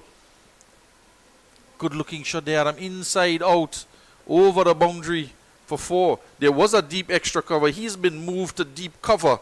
So there is a gaping gap there on the offside. Yeah, switch now. Bowler seems to be coming through and around the wicket. Can see here it's outside off stump again. There is that protection, and sweeper, he'll come around and collect it very easily. It's a good line and link from the skipper Rampasad, just keeping it relatively full outside line of the off stump, getting it to jog back in as we take a look at one of the advertising boards lining this this cricket ground in Balmain, Couva National Cricket Centre. It's very flat. It's going to be stroked away down to that long on fielder. He's mixing it up very nicely as Rampasad. Some flighted outside the line of the off stump. The quicker, shorter ones outside off stump. And those that are just coming back onto the pads. It'll bring us now to the end of 5 overs at the halfway point. We're 54 for 1.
So it's Jovan Samuel here. That one is just played straight back down the ground, almost over the bowler's head. Seemed to just pick up a quick single there. Skipper Siuchan just stroking it back down the ground to that long off fielder. Is a long on, long off in place. A deep mid wicket sweeper on that offside.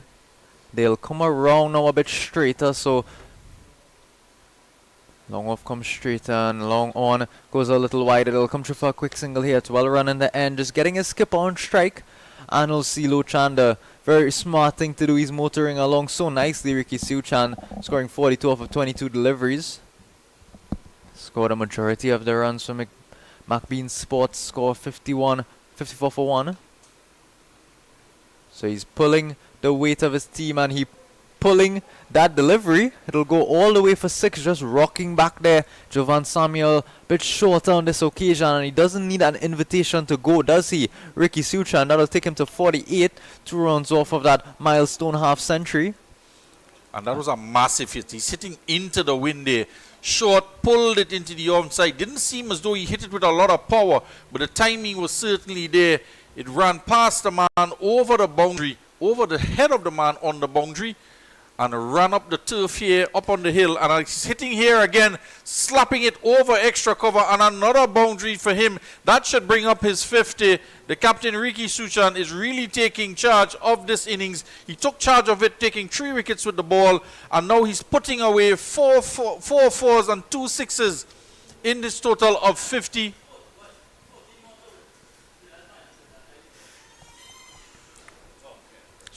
Getting them ever closer to that target. Skipper Suchan on strike again. It's short again. This one has edged away. Third man fielder dropped to his knees immediately. Would have been useful to run after it, and you'd have to say it's not the best looking, most convincing stop there on the boundary. We'll have a look back at it. Of course, he wouldn't like to have a look back at it at all. Dropped to his knees just on the left side. Not too sure what that was about at all. That's Stefan Rampasad. And then realized he would be able to, in fact, get to it. Try to use his feet. Ill-advised. He's not Harry Kane out there. Crashing himself over. Oh, and this is in the air, coming down to that mid-on fielder, but all he can do is turn and watch it sail over into his head, into the dugout. That's a further 6 runs for Ricky Suchan. Moves on to 62 off of 26. This partnership, 34 for 14 balls. Anil Silochan doesn't have to do much out there, does he? Just stands at that non-striker's end and looks at his captain, get into his work. This one a bit full. I had to correct that short length. They were interested for a second, but he hit that so well, middled it, almost got all the way on top of that raised platform there and made its way into the dugout. Yeah, that one taking flight, and Suchan taking over, and just another 4 runs required here now, and they're going to come in for a smooth landing here. McBean Sports Club with 74 for 1 inside 6 overs, just 4 overs. They're going to surely get home well within the 10 overs in this T10 tournament, a knockout competition here. So McBean here set to knock out the Endeavour Sports Club and do it, the Edinburgh Sports Club, and do it within 7 overs or so. Adam, he could very well finish in this over. Yeah, earlier we said 70-75 would be a competitive total, but have a look at McBean Sports. Batting lineup making very, very easy work. They only lost that 1 wicket, still inside, as you said, 6 overs. So upwards of 100 it would appear would have been needed to be a bit competitive, but of course Ricky Suchan, they would not have counted on such a great innings from him, the Edinburgh United Sports Club. So this is Stefan Rampasad. We saw him, actually Stephen Rampasad, twins, they're twins, so it's very easy to mistake them. Stefan Rampasad was the one that had a bit of a muddle in the field earlier on. It's Stefan Rampasad. He's gonna jog in to complete this innings most likely in this over. This is a very full delivery. It's gonna be signal a no ball, and that'll bring us actually to the end of the game. Just a further 3 runs required. It crashes into the boundary ropes for 4. So a big hit by Anil Silochan. Very easy to put that one away above the waist height. Just swiveled on it, and there was absolutely no protection out there behind square. Yeah, and put away there an excellent innings from the captain as we have a good look there at Mr. Rene Arno. He is the team lead in charge of this entire experience and the Caribbean experience and product development here. He's going to hold on to that ball as McBean takes it over the rope with a wind, and the team lead would be very, very happy with what he's seen here thus far. The setup here, all of the banners are out, all of the teams are here, the umpires are here. We've seen a number of sixes, and Rene looks like a cricketer himself there. Well, a footballer first maybe. Trapping that one on the boundary, and he has a souvenir from this year's 2025 Caribbean Airlines T10 tournament. The winner, McBean Sports, defeating Edinburgh Sports Club and doing it inside of 7 overs. And the man of the match clearly with 3 wickets and 62 runs, Ricky Suchan, and he hit 4 sixes in that knock, and that he certainly took flight. He took it in the air, a lot of deliveries, much like the Cal Airlines, a strike rate of 238, Adam. Yeah, you'd have to say that's a man of the match performance. Have a look at the batting, 62 of 26. Those 6 fours, 4 sixes, a strike rate of 238, something that is very, very commendable in a T10 tournament. But have a look at the bowling as well. Picked up those 2 wickets, economy rate of 5. So truly a captain's performance here by Ricky Suchan. Carried his side, McBean Sports, over the finish line very, very easily. It's a comprehensive win for McBean Sports as they'll just go and shake each other's hand. Of course, this is just the first of 2 games we have for you here in Balmain, Couva. We'll bring you the second game live as soon as the players get out there. They're finished warm up, when they finish taking the toss. So we'll rejoin you very, very soon with the second game from Couva here in Trinidad and Tobago. We'll take a short break and be right back.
players.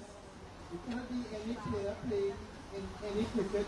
You cannot be staff members working here. You cannot be affiliated with the tournament or Caribbean Airlines whatsoever. You want 3 persons to come to take part in the hit it to win it. And what you are winning a ticket to any Caribbean destination. So we want one more person. We have 2 beautiful young ladies here. We want one more person. We want one more person to take part in the hit it to win it. And we have 1 person coming. So we're not going to have 3 ladies like the President, Prime Minister, and opposition leader. But we'll have a gentleman to just, break it up a little bit. So let's listen to the rules of the game. Hi, good afternoon everyone. So today we are playing Hit It to Win It. And when we say win it, we are speaking about a ticket to any of our Caribbean destinations that we fly to. So what's going to happen is that these 3 lovely persons here are going to get this ball and attempt to hit the wicket. The first person to hit the wicket will win the ticket. Okay? So let's go.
Wide, this is the wicket. Let's see this other attempt. Oh no, she cannot fell that one. She attempted it. She go like Bumrade.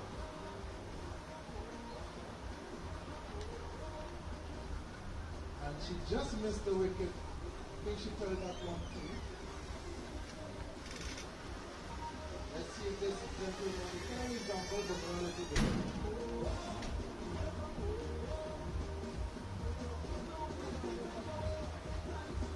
Pulling the ball as a seamer.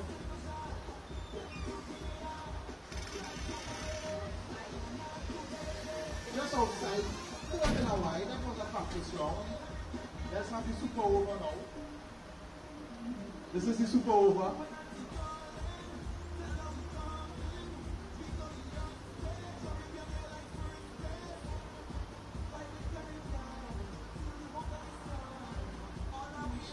This one is a little closer than the first one. She's still missing, still in the super over. Looking like she's determined. Well, fielded by you, super though.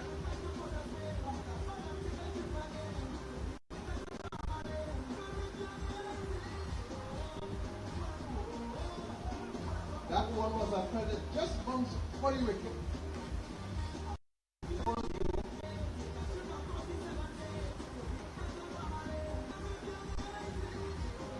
This one short.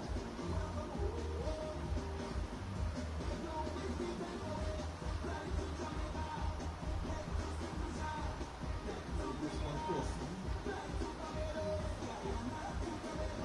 From the next stop, let's put it into that.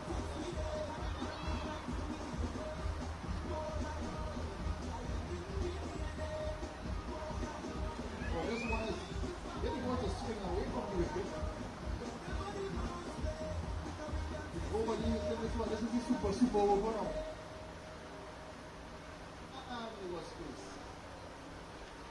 Umpire, yes. Even umpire, yes. This one is just wide.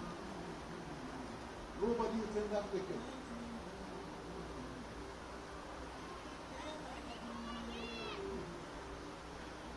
We're asking for one more round. That was a poor effort. We are going to the. So we are calling a batsman now because it seems like nobody can hit this wicket. We want a batsman, please. We want a batsman from any one of the teams. So we want a batsman, please. We're going to change it up a little bit because nobody can hit the wicket. The opponent like West Indies bowlers. And we are also calling 7 more persons to come.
get you anything today? Do you have tamarind ball? Sure. Thank you. Hey, try one.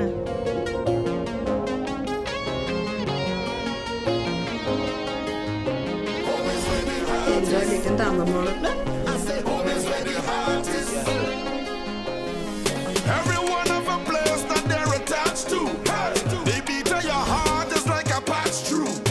No matter how you circumnavigate around the globe, you always feel like running back to. They say home is where the heart is. So welcome home. Welcome home.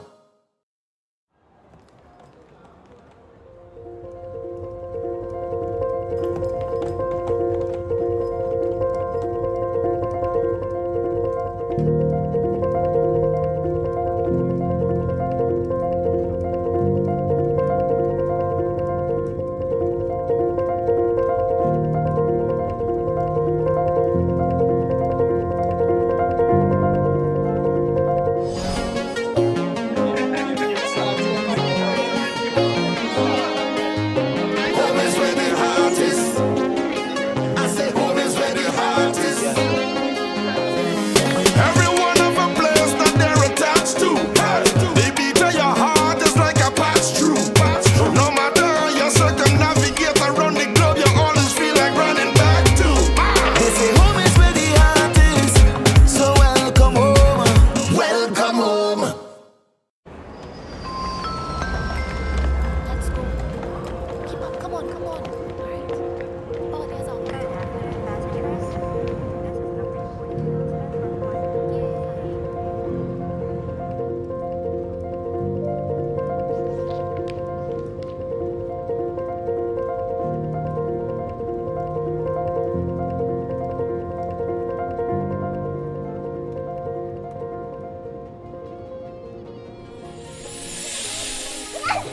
Home is where the heart is. I say home is where the heart is. Every one of a place that they're attached to. They beat at your heart just like a patch through. No matter how you circumnavigate around the globe, you always feel like running back to. They say home is where the heart is. So welcome home. Welcome home. Welcome aboard. Thank you. This way. Can I get you anything today? Do you have tamarind ball? Sure. Thank you. Hey, try one.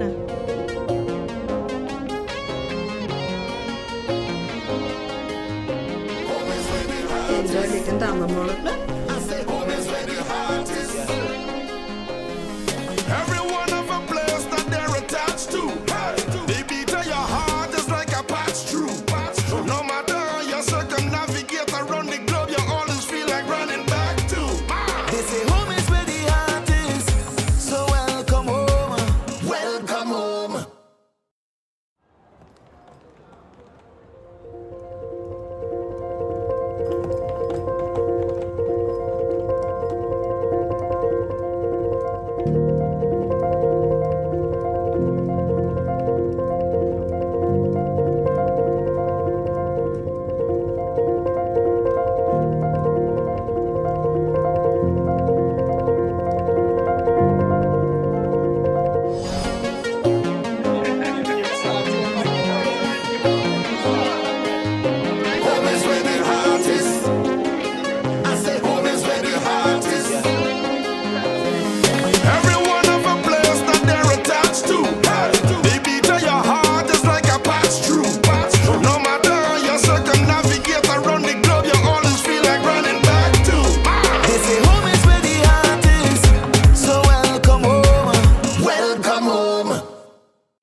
my mother.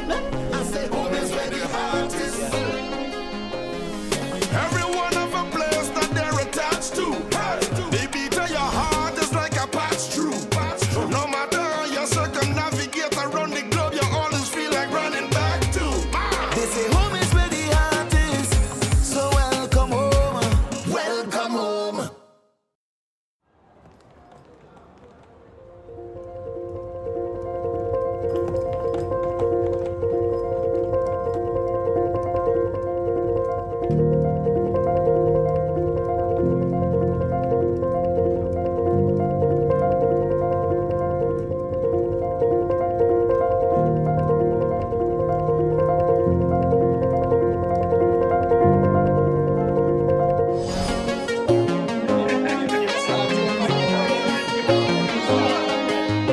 Home is where the heart is. I say home is where the heart is. Everyone have a place that they're attached to. They beat to your heart is like a patch through. No matter how you circumnavigate around the globe, you always feel like running back to. They say home is where the heart is. So welcome home. Welcome home. Let's go. Keep up. Come on, come on. All right. Ball is out.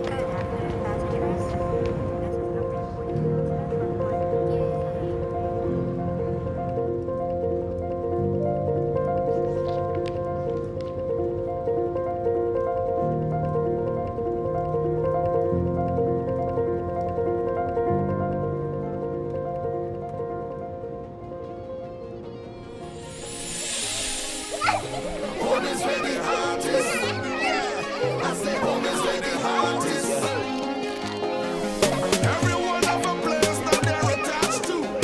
They beat to your heart is like a pass through. No matter how you circumnavigate around the globe, you always feel like running back to. They say home is where the heart is. So welcome home. Welcome home. Welcome aboard. Thank you. This way. Can I get you anything today? Do you have tamarind ball? Sure. Thank you. Hey, try one.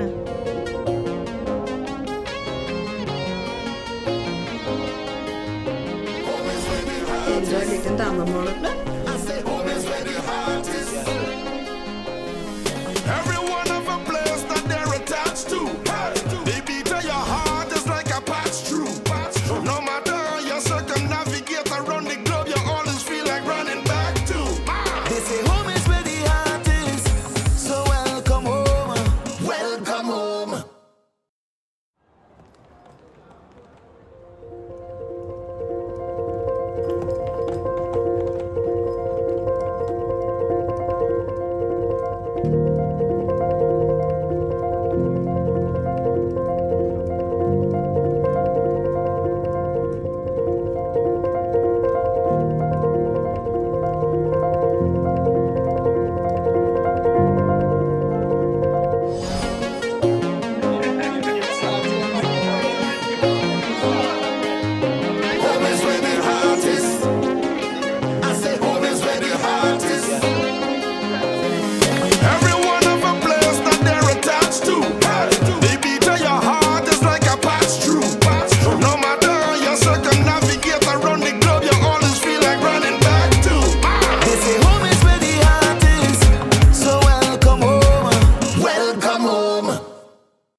and welcome here for the second encounter today between Cedar Hill Superstars, and they are taking on Allstars Sports Club. And the news from the toss is Cedar Hill has won the toss and opted to bat. And I'll just give you the batting lineup for the Cedar Hill Superstars team. Nasir Shah, he is there taking first strike. Narees Budram, Arion Mohammed, Levi Ghani, the two youth players. Roberto Badri, familiar name in the youth circuit, Naparima College. Narendra Gang, Damian Maharaj, Vikram Dongs, John Michael Chedi, Rashid Mohammed, and Mr. Daniel Ramharak, a familiar name if you know the player for the West Indies, Miss Karishma Ramharak. Her dad is in that Cedar Hill lineup. And the All-Star Sports Club, Akil Clark, Brandon Suklal, Tishan Ramrup, the captain, Alex Ali, Christoph Lewis, Dylan Das, Amrit Christo, Christian Ramrup, Andy Mahes, Nathaniel McDavid, and Ishmael Blake. And the manager of the All-Star team, Mr. Randy Sankar, and the coach Aleem Mohammed, and the reserves players Randy Mahes and Amrav Christo, and they are from the Young Defenders Club. Amrit Christo, Amran Christo, both from the Young Defenders Club, and of course the manager of the Cedar Hill team, Krishna Balgobin, and the coach Randy Mahaber. As I say, welcome to my co-commentator. Joining me, Billy Furlong, is Adam Furlong here on commentary. Yeah, we have a very exciting game on our hands. Immediately, the names that stand out: Ram Harak, Andy Mahes, Levi Ghani, been around the cricketing scene for quite a number of years now. Andy Mahes and Levi Ghani, of course, still very young. We must mention Roberto Badri, of course, the nephew of Samuel Badri. He's taken after his uncle bowling that leg spin. So of course also Aryan Mohammed would have represented Naparima College. So the Cedar Hill Club from Solomon Street Recreation Club down in Cedar Hill. They participate in the CT Sport Minor League, and they've qualified through to the Big 8 on a number of occasions down in South, and we are all ready to go. Umpire Siudan Singh just getting notice from the scorers. Same umpire, Siudan Singh, Nadeem Ali, and of course Antonio Rees on third umpire. It's going to be Amrit Christo to start. Nicely lined outside line of the off stump, just stroked away. Come through for a quick single, bring Levi Ghani on to strike. Nasir Shah, skipper, getting off the mark immediately. So Siu Chan in the last game, representing McBean Sports Club, would have truly shone as a captain. Had an excellent knock, scored a quick fire 50, getting all the way up past his 60s to lead his side to victory. Umpire Siudan Singh will now signal a dead ball. So we're not quite on the way just yet. And I think he was just alerting the scorers. Might have been an issue. There was some delay at the start of the game. The umpire was in discussion with the players of the All-Star Sports Club. But we're on the way now. The first ball to be bowled.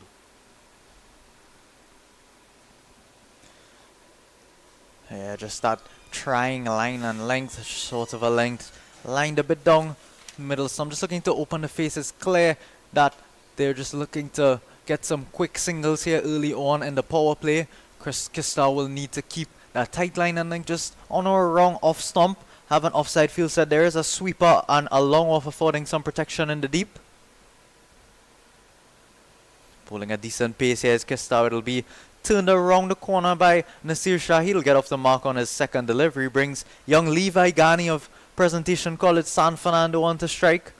Very accomplished batter is Levi Ghani. He'll do well early on. Just rotate the strike a bit. He does hit those big shots as well. He was a part of that SSCL team, the combined 11s that took on the foreign touring team, DC Hub United off of Washington. And Nasir Shah is coming down the wicket. They were looking for that quick single, but it was timed well by Ghani, so flew straight to the fielder there at point, no run on offer. Amrit Kristawi's coming in at a good pace, bowling a decent line and length, so it's been a good start thus far. We've only seen 3 deliveries, of course. Getting into their work immediately, both Cedar Hill and the Allstars Sports Club.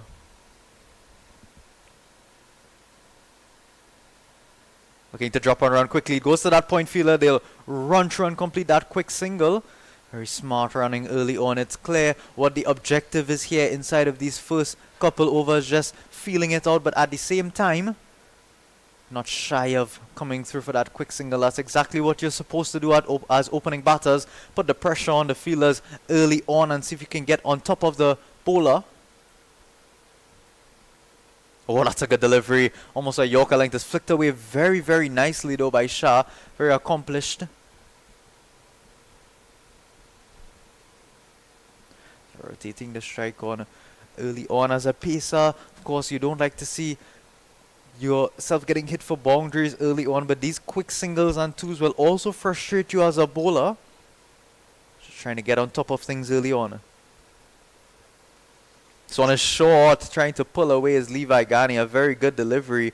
Ahmed Krista will just run up and let him know that that's what you can expect. It'll bring us now to the end of the first over score at 3 without loss. An excellent first over here. Have a look at this one again. It was short. He has the helmet on. It was outside of the off stump. He was trying to fetch it. It's through to wicketkeeper Akil Clark, and you could see he taking it, cushioning it behind him. So you could tell by the amount of pace on that delivery how much he had to cushion that ball. The height of it as well was shoulder height. So he's been bowling with good pace. There's good bounce on the track, and that ball coming through quite nicely. And the first over from Amit Christo, just 3 runs in the over. So a good start here for the All-Star team.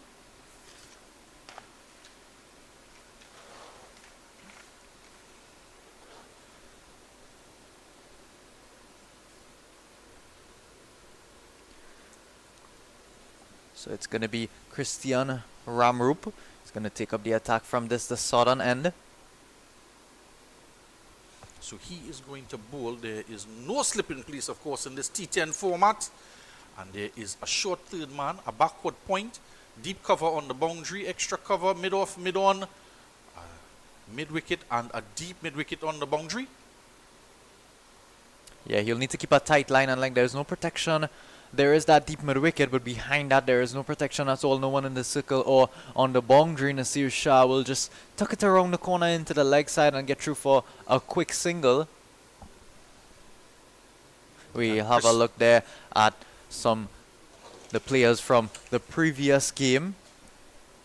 Just enjoying the cricket here in the evening. He's just handing out some of the promotional items there in the crowd. And this one, paddle scoop around the corner, down on one knee, helping it around the corner, into the boundary for 4. And what a start of the first ball of the over. Yeah, we saw, have another look at that one there, Adam. Christian Ramrup. First ball, angled into the body, down the leg side, and quite a good innovative shot there, showing the Caribbean culture quite alive there in the batsman. The Calypso cricket there, down on one knee, paddling it around the corner for 4. Yeah, we spoke about the amount of space that is afforded out there. Needs to keep a tight line and length outside line of the off stump. There's only those 3 fielders down the leg side, and very smart. We spoke about Levi Ghani and his cricketing intelligence. Just putting it to work there. Oof. Coming back with a short delivery. They'll come through for a quick single. Takes out the bowler on this occasion. It's reminiscent of that Michael Clark, Shane Watson incident. Just crashing into the knee of his own bowler. He just gives a thumbs up to show he's okay. A wry smile on his face. But it's a good start by these 2 batters, Shah and Ghani. It's going to be very interesting. We've seen a number of short bowlers. Look at this one climb here on this green top there to the batsman, who played well down into the turf, well handled by the young man as well, it has to be said. The throw not at the stump, it's at the bowler, punishing him for a good delivery. And there is the batsman, Nasir Shah, does not have a helmet on. And we've seen a number of deliveries dug in short. And slow, short delivery beats the batsman. He tries to cut it away in the air, plays and misses. And just want to be cautious here. You've seen the ball, it's a green top. It's quite nippy out there from the fast bowlers. Christian Ramrup showing some good pace. Levi Gani, just the youngster, riding one off and short, outside edge, straight to the man at short third. And the first wicket goes down with 9 runs on the board. And he's going to have to go Nasir Shah. Yeah, it was a good delivery, just short and quick outside line of the off stump. Cutting away was Shah. If he had pace that infield, he would have gotten 4 for sure. Just have a look back at it. Yeah, it was a bit too close to him for that shot. Needed to maybe just defend that one, and it's a good, competent catch taken there in third man. Not easy again. We spoke about the ball spinning off the back of the edge of the bat face. We have a good look there out in the crowd. The Cal staff have another good at this. So he puts a couple of slower deliveries outside the off stump, and this one with pace. The outside edge taken, catch taken straight to him, and the captain Nasir Shah gone early. The first wicket falling with 9 runs on the board on the final, or one delivery to come in the over.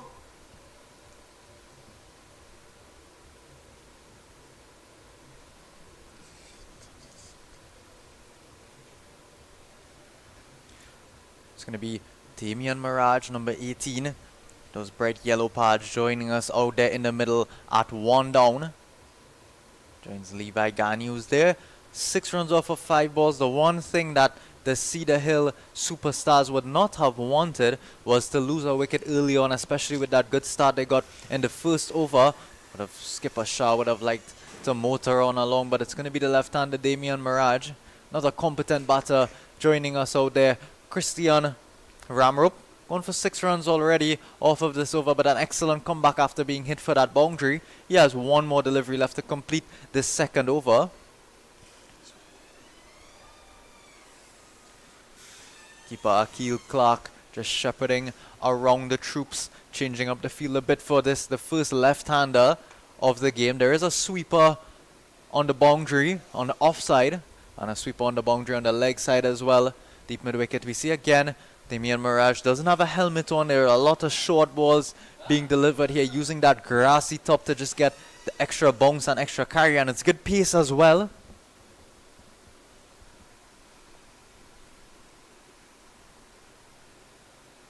It's a good delivery. They're tucking him up and well played as well into the offside. They take off for a quick single. The call was early, and a good pickup and throw there from Amit Christo, and they get through for the run. So after 2 overs, the score 10, and the first wicket going down.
We're back here for the 3rd over of this T10 encounter, and the first wicket falling with 9 runs on the board, and it's going to be a bowling change. Brandon Suklal took quite a comfortable catch in the last over to dismiss Nasir Shah, cutting outside the off stump. Top edge went straight to him, and he looked quite at home taking that catch there down at third man. Home is where the heart is. Caribbean Airlines, the sponsor of this tournament. And we are here at the National Cricket Centre for the second game, the first encounter between McBean and the Endeavour Sports Club and the Edinburgh United Sports Club. And McBean Sports coming out victorious in 6.2 overs, chasing down 77 runs. Yeah, so here's Suklal. Took a good catch in the last over. It's a bit wide outside lineup off some very competently played by Damian Mirage. There is a slip at the non-strikers and Damian Mirage himself. They were looking to come through for a second. It was on. You can see the smile on the face of Damian Mirage. So they'll just come through for that quick single. Brings Levi Ghani back onto strike. And Christoph Lewis was the man diving away at extra cover. And he has fielded, we're into the second over, we've seen 13 balls, and he has fielded about 6 of them in the innings so far. Everything seems to be following him around the field. It's a quick one. It's pulled away by Levi Ghani. Very, very well played. Look at the pace at which that flew to the boundary ropes. It was a quicker delivery. Just rocking back and using the pace was Levi Ghani and placed it in the gap about as perfectly as you could have done. Yes, expert timing there from the young man. It was short. It was a hit-me ball. He pulled it away. There is nobody at mid-wicket. It's an open space, a hit-me ball. And he obliged, spanking it through mid-wicket. It's raced across the outfield. It is a green top here at the National Cricket Centre, but that certainly sped across the fast outfield and into the boundary for 4. Not quite that fast. And the young man just pulling up into his BMW and looking to drive off. Yeah, has he seen enough action? He's Well, already out of He's here. gotten his ice cream. So just cut away by Levi Ghani. They'll come through for a single. The thought of the second was on, but not to be, as we see a shot of the drone just making its way across the field. Yeah, so we've seen a drone. We've seen a 5-year-old driving away in his BMW. Just wonder if that belongs to Mr. Ronnie Bikramdas. Ronnie, if you're listening, you left your car at the National Cricket Centre. This one dabbed down between short third man and backward point. They're going to get a single. And the man, Amit Christoph, just a 1 over from him. He does the fielding. And placing the ball in the gap here. Yeah, very smart batting early on. You see the way they rotate in the strike, not looking to go after absolutely everything. They have respect for those good balls, but they're not going to be dot balls. Ghani is going straight back. There is a fielder, a long on fielder, but all he can do is watch that sail over his head. Will hit Caribbean Airlines advertising board and jump back onto the field. So Levi Ghani, showing how prolific he is with bat in hand, came out there to start the innings, and amongst some very smart batting, intelligent running between the wickets, he's mixed that in with some great shots. Short, and he's trying to pull, and he pulls too long off. They're going to get a single. And Levi Ghani boarding first. He's in business class, and it's all business for him. Down on one leg and taking flight. He is on to 18 off of 9. Taking off early in the innings here, the young Levi Ghani, with 2 4s and 1 6 in the innings. So after 3, 24 for 1. Damian Mirage partnering the young opening batsman. He is out there on 3, coming in the 1 down. And that last Brandon Suklal over, punished by Levi Ghani, taking 14 runs off of it. Yeah, so at the end of 3 now, we're 24 for 1. Not a too bad a start by either side. It was a great beginning for Cedar Hill Superstars, but they would have pulled it back somewhat, the Allstars Sports Club, taking that one opening batter.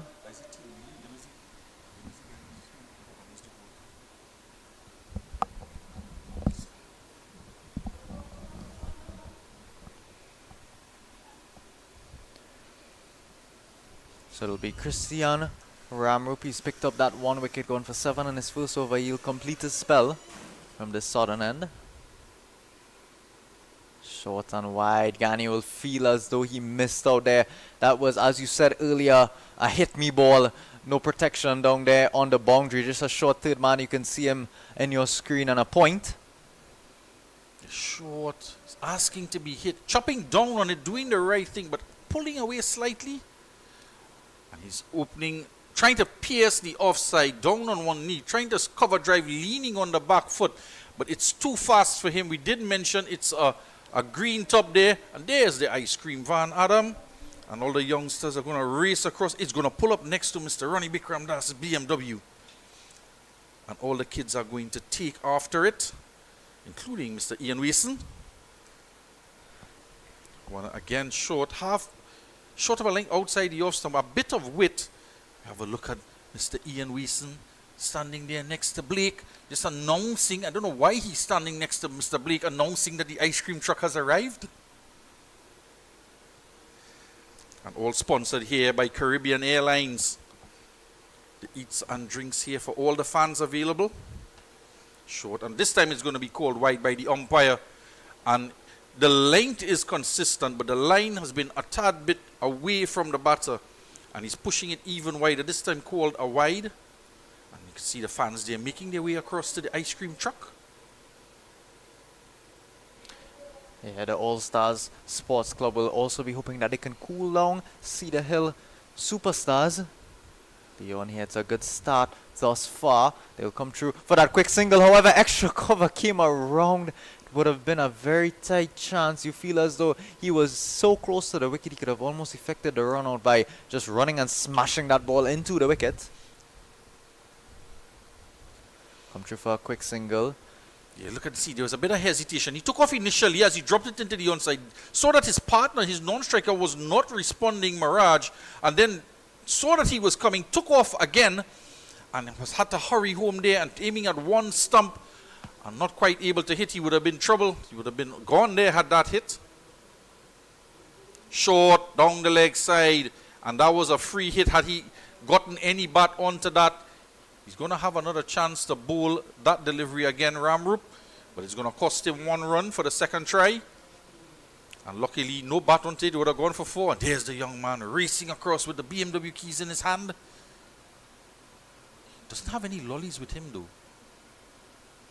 Stepping down the wicket is Damian Mirage, and a short ball is going to be signaled a wide by that square leg umpire, Mr. Ali.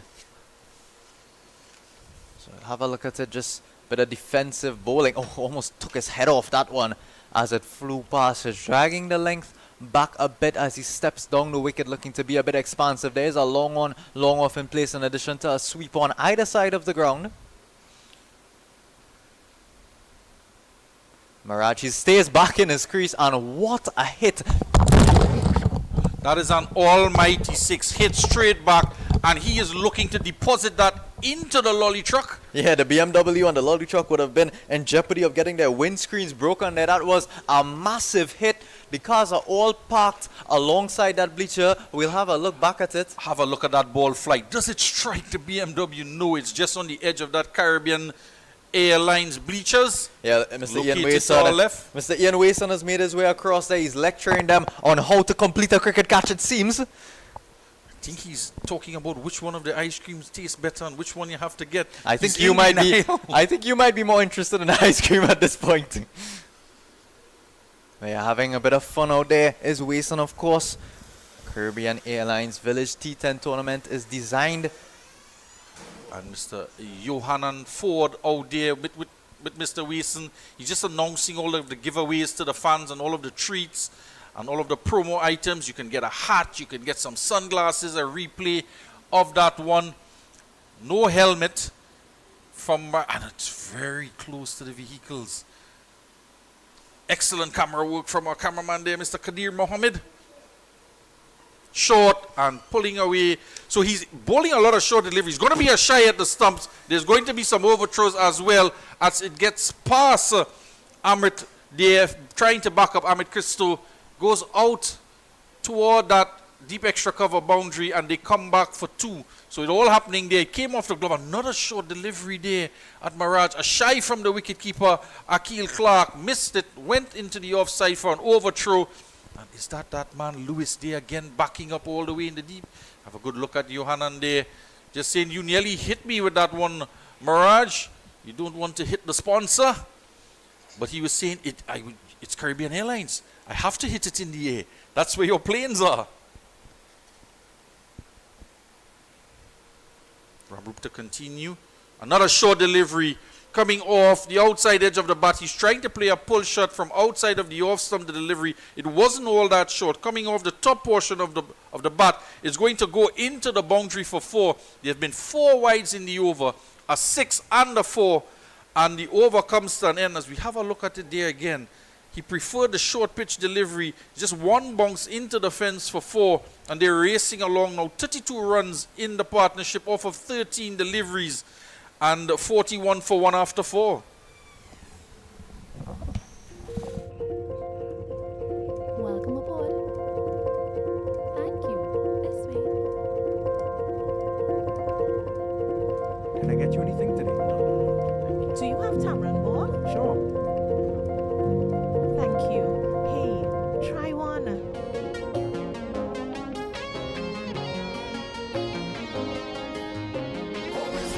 Enjoy liten damemål. Every one of a place that they're attached to. They beat to your heart just like a patch through. No matter how you circumnavigate around the globe, you always feel like running back to. They say home is where the heart is. So welcome home. Welcome home.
Yeah, we are back here, 41 for 1, and a bit of a break here.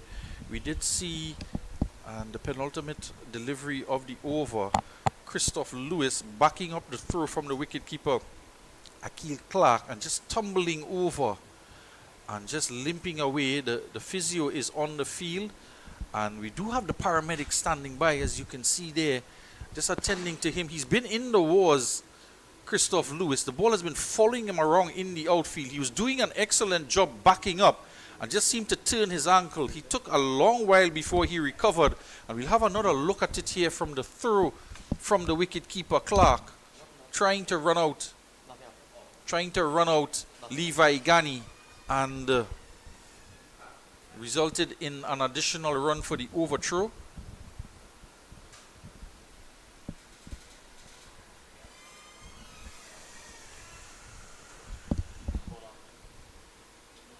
We set to resume here now. 41 for 1. That injury occurred on the penultimate delivery of the over, and the last delivery off the outside edge of Damian Mirage that went into the boundary for 4. Mirage is on 15. It's going to be Levi Gani. He is motoring on quite nicely, taking his boarding pass and taking flight. 19 runs off of 12 deliveries for the young Presentation College San Fernando player, representing the Allstars Sports Club here today in this Caribbean Airlines Village T10 tournament. And reminding you, the All-Star Sports Club from Kunaripo, off of the Guayco-Tamana Road. And this one cut away into the onside. There's going to be some work out in the deep as the fielder comes around from deep cover to do the fielding. Andy Mahis. Well, almost a mix-up there. You can see the bemused look and the smile through the helmet of Levi Gani. 2 was definitely on there, but Damian Mirage was having none of it. Strolled through for that first run. He did find the gap very nicely. Did deserve 2 for that shot as well, you'd have to feel. But it brings Damian Mirage on to strike. He's on 15 of 6. We've seen him hit a few big blows so far. They're going along at just over 10 and over. That one wicket, of course, falling down the skipper, Nasir Shah. He's back in the dugout where he will be enjoying what he's seeing out there by Mirage and Gani. Levi Gani playing now almost that hunkering down role. Staying out there while Damian Mirage is allowed to score freely. There is a long on in position as well as a corner on the boundary and a deep mid wicket. So forming a ring on that leg side with only that short fielder and fine leg. Just a couple field changes being made here. The new bowler is on. Yeah, there's a sweeper on the offside as well and a deep cover. Ramroop, the new bowler. So just making a couple changes in the field for the bowling of the captain, Ramroop. He's called the long off into the circle for Damian Mirage. There's a long on in place. And it hits down the ground. Long on is going to have to come around. And he is just gets a boot onto it. Excellent fielding out there in the deep. Limits them to 2. Yeah, it was a great shot, but equally excellent work down there. Look at how he placed it straight back behind the fielder. Didn't think he was going to come around that long on fielder, but a fancy bit of footwork down there. Appears to be Christian Ramroop. And he is going to drop the hobbling Christoph Lewis down to long off. Now he's limping very badly indeed. The ball is following him and I fear for anything that goes in his direction. And he's stumped and he's given out. Play head in the air. He's trying to beat the man at long on, trying to go in the corner area. Damian Mirage, he's going to go for 17 off of 18 deliveries, a strike rate of just 200. And they'll be sorry to see him go Cedar Hill as they are 41 for 1 now in the 5th over. For 2 in the 5th over. It's a good delivery there from the captain Ram. Between bat and pad, it was angled in what you would call the blind spot to the left-handers with the right arm spinner bowling. Between bat and pad, his head was in the air. He's looking for that Caribbean Airlines flight just to smack it and let them know the tournament is going on. And he is going to have to go. Yeah, it slowed up a bit on him. It seemed as though his back foot was in the crease, but it lifted in the air for just about a second. And very quick work from Akil Clark, the wicketkeeper back there known as Clarky. Would have been very, very happy with that execution of that stumping. It'll take now the 2nd wicket down, a very, very important wicket. Damian Mirage was moving along very nicely. Just his back, did you say his back foot was lifting off, Adam?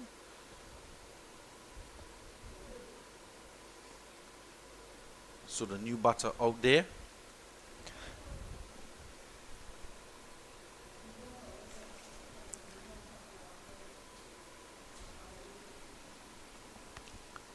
So it's going to be Aryan Mohammed, the young Naps boy, who's going to join us out there. He's going to join rather Levi Ghani out there. Left-handed Mohammed will face up to Tristan Ramroop. And immediately gets into his work. There was an opportunity at point. It was flashed very, very hard by Aryan Mohammed off of his first ball. Just bursting through the hands of a flying Ahmed Kistau. It seems as though he absolutely cannot get away from the ball wherever it is. We'll have a look back at it. It was a very full delivery, just catching almost the outer portion of the bat. And look at him go.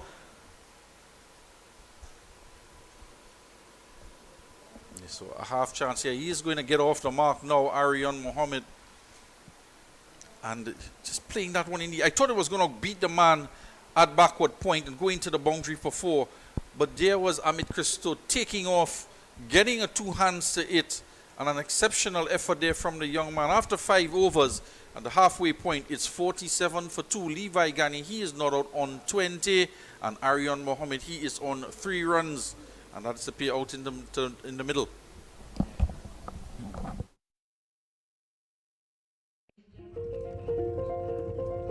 Welcome aboard. Thank you. This way.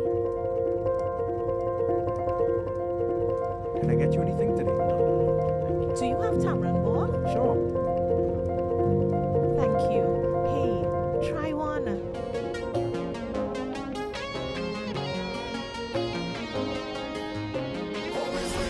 Enjoy liten damemål.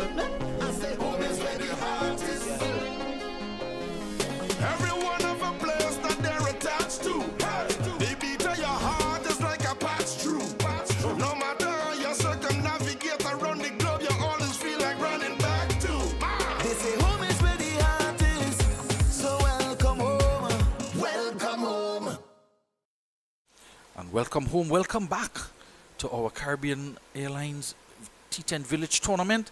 Aryan Mohammed, the left-hander on strike, dabs this one down to the backward square. His good friend Andy Mahias is out there doing the fielding, limiting him to 1 run. He goes on to 5 and just 1 short of the 50 now at the halfway point. 5.1 overs bowled, and the young pair out in the middle going on quite nicely. They would have batted together at the secondary school level in the combined team that played against the DC Hub. This one cut down to point. Oh, and have a look it's going to be a run out. Well, the throw came into the non-strike of Dylan Das has made a meal of the throw. He couldn't gather it. It ricocheted off of him. He fell to the ground. The ball trickled away, and the both batsmen at one end were looking at it. And he had to take off Aryan Mohammed and sprint back. It was Ghani who decided to come back.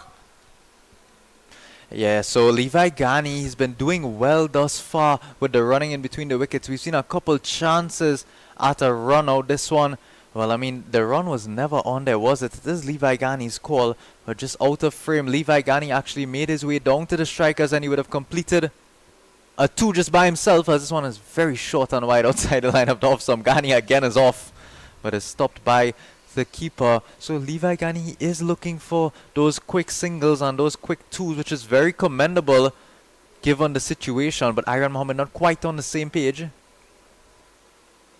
So on short again, and it seems as though it caught that outside edge. Aryan Mohammed drops his bat angrily to the ground. Akil Clark, he was already out there celebrating. So that'll now see the end of Aryan Mohammed. He's going for 5 off of 5 deliveries. Score will now be 50 for 3, and a spot of bother here on the Cedar Hill Superstars. Yes, something was going to happen here, and the third wicket goes caught behind. It was either going to be the run out from the ball before. There was a drop catch, an attempt at a run out, and finally out caught behind. We have another look at it here again.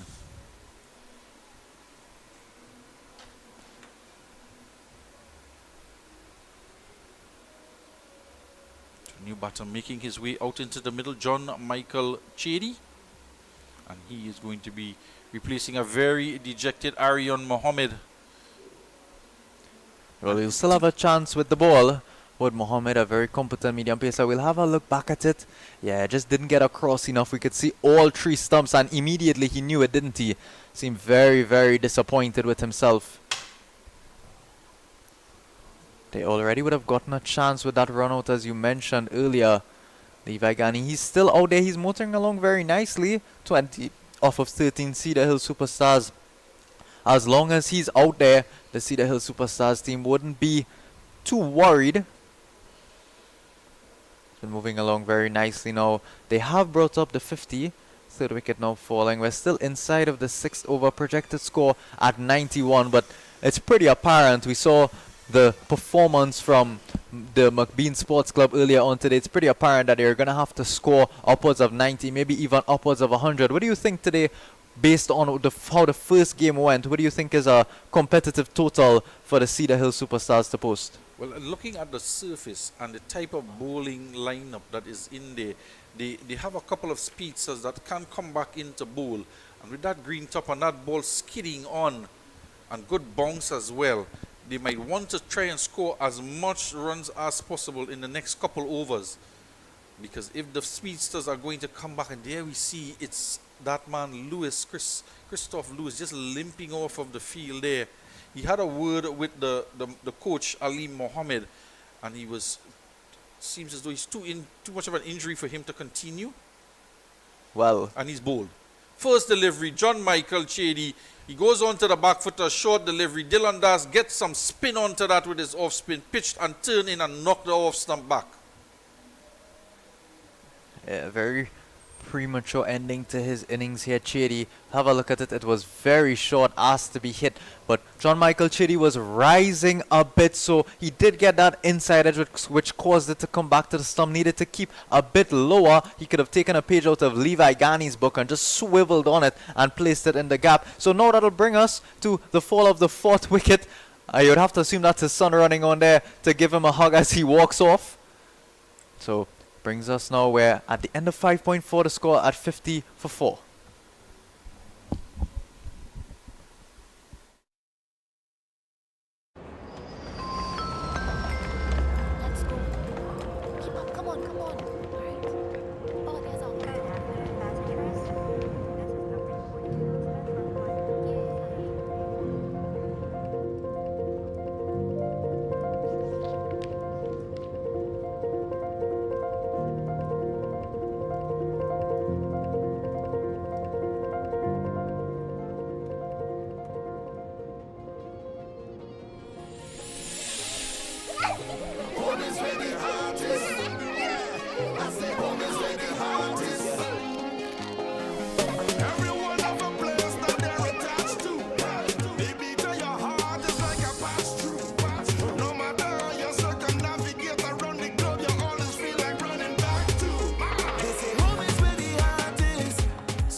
be Narendra Gang showing us out here. It was a hat-trick delivery. Still appeals on from the keeper as he runs and scampers across to the leg side to feel that. It wasn't a hat-trick there, Das. That was very close outside the line of the off stump.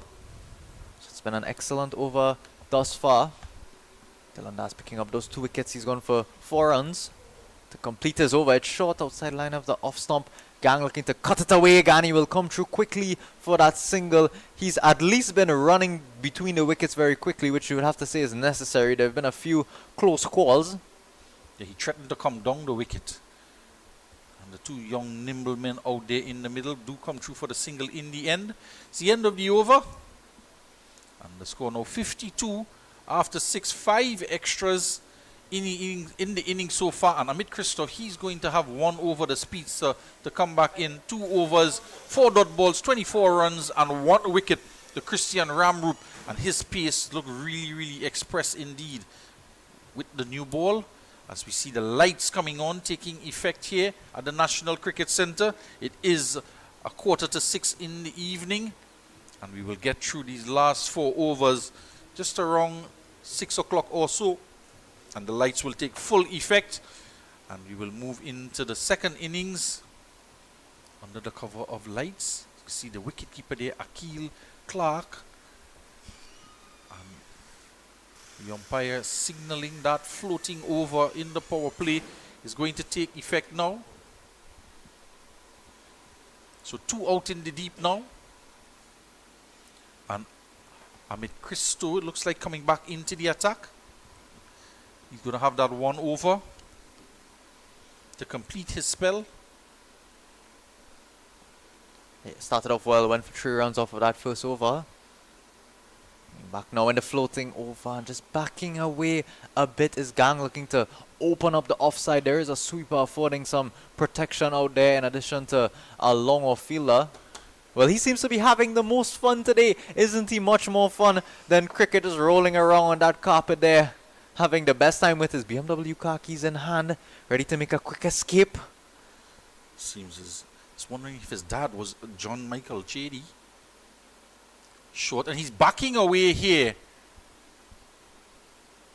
And he is coming through at quite a good pace here. And Narendra Gang is backing away outside of the leg stump. Look at him here. His left foot is outside of the leg stump. It's a very open stance indeed. And Amit Christo, if he just angles it into the stumps, it could be all over. And he follows the batsman down the leg side.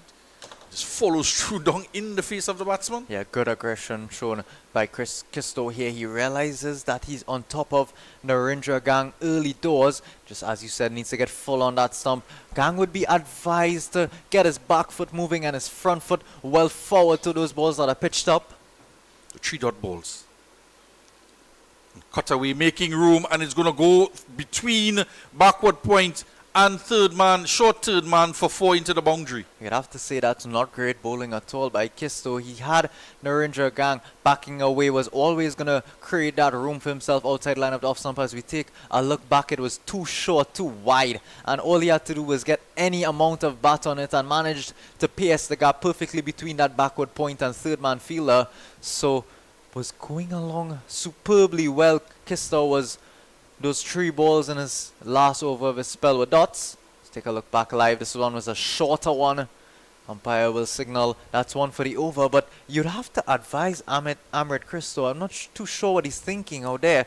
You're bowling at a guy that seems to be backing away and seems to be a bit befuddled by the pace of the ball. So just bowl full onto the wicket and try to get him LBW or backing away and cleaning up his stumps. Yeah, Nathaniel McDavid is just on the boundary line, and he's backing away again, and Christo can't seem to find the ball in the line of the stump. Follows through down the wicket, asks for the wicketkeeper who does the fielding off of the bye, and he's eager to get the ball in his hand. Christo, it's the end of the over. 7 gone, 57 for 4, and a lot of work here to do for the Cedar Hill cricketers. We just saw as well Nathaniel McDavid just on the boundary edge, and he comes onto the field now. The end of the over from Amit Christo. 57 for 4. And Narendra Gang is on 1. And Levi Ghani, he is on 25 off of 20. He's maintained his high scoring rate. Well, he hasn't seen much of the strike in the last few overs. His batting partners around him just falling like dominoes. He's again not on strike. Narendra Gang, he would do well to just try to get a quick single and get Levi Ghani back on strike. Was striking the ball excellently. So that big six he hit down off of one knee. So he was showing off well and truly. So it'll be Dylan Das to continue from this end. It's an attacking shot, and what a shot it is. Placed beautifully in the gap. It was a bit uppish, that extra cover fielder coming across, and Tristan Ramroop, the skipper, he was interested for a second, but it was hit with such power from Gang. It just flew just to the right of that extra cover fielder and made his way all the way down to the boundary. There's protection and a long off, but he was a mere spectator. You can see him jogging around. He knew he wasn't getting to that ball at all. Yeah, it's the one ball you don't want to bowl to him is that delivery, because his stance is there. He has that shot. If it's in that area, he doesn't have to do much with his footwork to hit it through the line. This one, he steps across, doesn't make contact, signal wide by the umpire. And the type of stance that he has, it's very open, Narendra Ghani. And this time,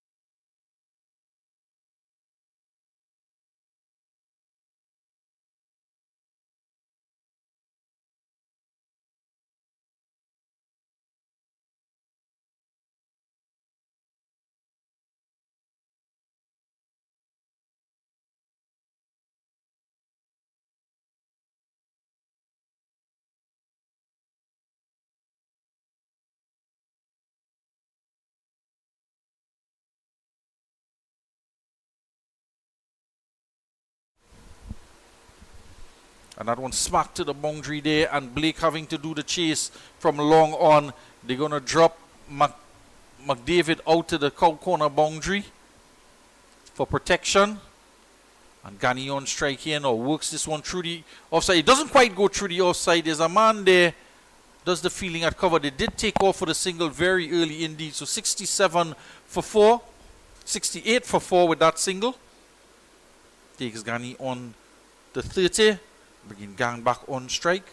Yeah, he's showing his maturity, even though he's very young, Levi Ghani, just letting his batting partner know, Narendra Gang. Yes, he did hit that shot cream through the offside, but Ghani, he's on fire right now, would like to have a bit more of the strike.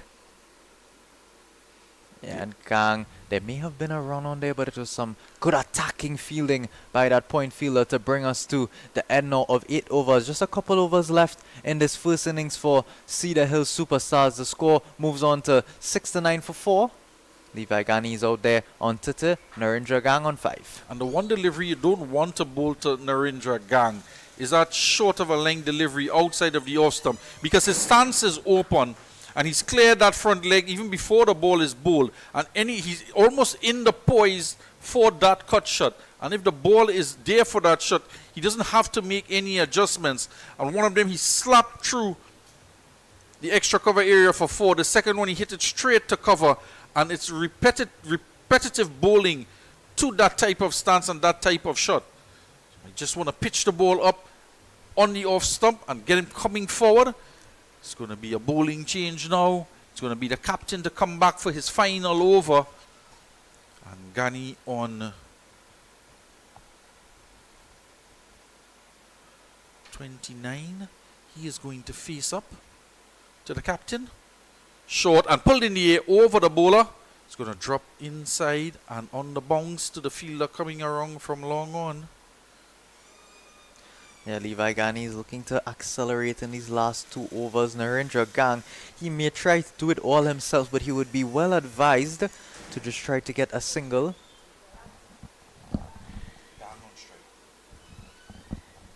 Try to come down the wicket there, Gang, but to no avail. You'd have to say it's a bit disappointing that the Cedar Hill superstars have not been able to rotate the strike. Those 3 wickets that would have come out to get Levi Gani a bit more strike. He's been hitting the ball so well thus far. Short and hit through the onside. I thought for a minute he was going to pull it. As he was pulling away from the shot, decided to go to the offside, just a single.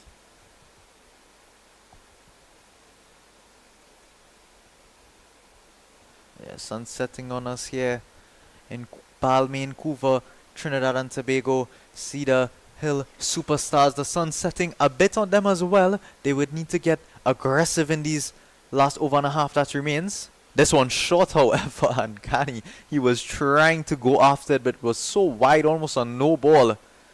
Couldn't get near it at all as Gani, but he's showing good attacking intent, which is very necessary coming down to the death. This one is quick, pounded straight back over his head. It's not going to go to the boundary. There's protection in a long on, long off. So he's just banging it in to the deck. Tristan Ram up, absolutely refusing to pitch it up in case that one is swung for a big hit. Yeah, and a couple short deliveries. Trying to, it's quick onto him, so he can't quite get it through to mid-wicket. And can only get it over the head of the bowler. And again, another short and wide delivery. Cut away with that stance of Gang. Gets down.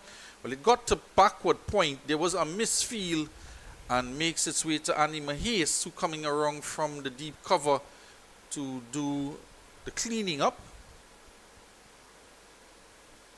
And 2 runs to the total. 73 for 4. 1 delivery to come in the 9th.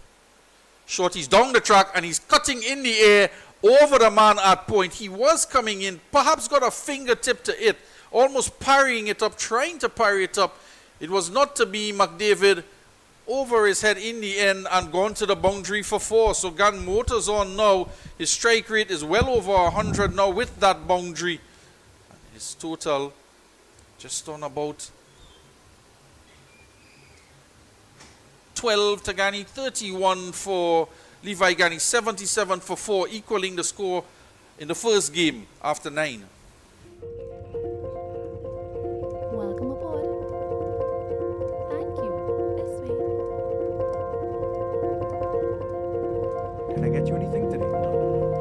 Do you have tamarind ball? Sure. Thank you. Hey, try one.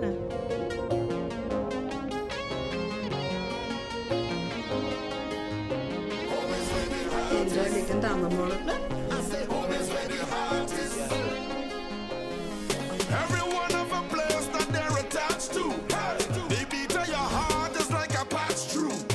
No matter how you circumnavigate around the globe, you always feel like running back to. They say home is where the heart is. So welcome home. Welcome home.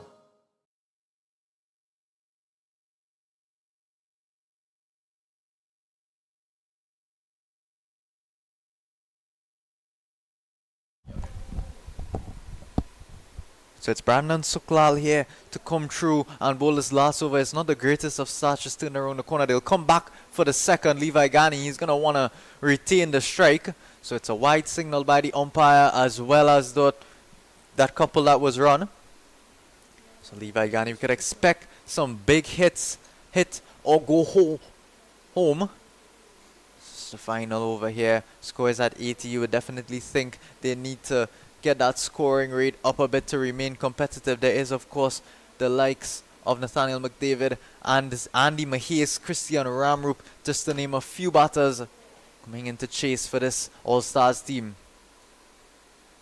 And wow, that is a gigantic hit. Again, over that long on fielder, all they could do is watch as that makes his way all the way into the car park. Levi Gani, he's hit some absolute monsters today. We've seen them do it in the Intercol tournament that would have taken place right here in Balmain for the last month or so, and doing it again, the youngsters. It's a massive blow straight back over his head, got down on one knee, and what a terrific shot. That is really showing off his repertoire of shots. Levi Gani moves on to 37 off of 28. This one is very quick, a great delivery, rising above the outside edge of Levi Gani. Would have gotten 4 if he had gotten any bat on it, just a short third man and a point inside the circle. 4 deliveries left. And he's pulling. This one is in the air. Again, it's going to sail over that fielder. Mr. Ian Wason making his way across the try to claim a crowd catch. So Levi Gani, he will now move on to 43. He has 3 deliveries in which to try to score a half century. But he's done plenty for his team already, taking the score on to 92. Have a look back at it. It was short, asking to be hit. Just rose with the bounce, did Levi Gani. And his bat speed did the rest. Not a big 6 there, straight back over the head. He'll switch now. Brandon Sukla looking to change the angle a bit. Will come around the wicket. We saw Levi Gani practicing that reverse sweep a couple overs prior. That short third man and point obviously inside the circle. And now switching the angle, it'll be moving across him a bit, so he may look to employ that or that paddle around the corner on the leg side, as there's only one fielder inside the circle. This one is well outside line of the off stump and still gonna race away for 4. He was bowling to his field. They just dropped that one man on the offside, but it was too short with a good bit of pace. Levi Gani, all he had to do was just throw his hands at that one. There's a sweeper there, but he was very straight. This one just going in between a point and sweeper fielder. Have a look at Billy there. It would have just sailed over his head going for 6. Levi Gani moves on to 47. He has a couple deliveries. And again he goes. This one may be taken. They will definitely have an opportunity for a catch, and it is taken in the end. A very terrific catch. That's Alex Ali out there. So we will see the back of Levi Gani. You'd have to say a bit too little too late for the All-Star Sports Club. He's gone for 47 off of 31 deliveries. A very quick fire 47. Just have a look at this over. Two wides, gone for a couple 6s as well and a boundary. So Levi Gani will have a look back at the replay. He was going again for that big shot this time, not picking it up quite as well as he would have liked. You can see on the replay there, came off a bit of the toe end of the bat, went straight up into the air, and he had to cover some ground there, did Alex Ali, and did extremely well coming around to complete that catch. So it'll be number 7, we mentioned him earlier, Roberto Badri, nephew of Samuel Badri. He's going to make his way out there just to face one more delivery. Score is 96 for 5. Would require a boundary to get to that 100 mark. Levi Gani going for 47.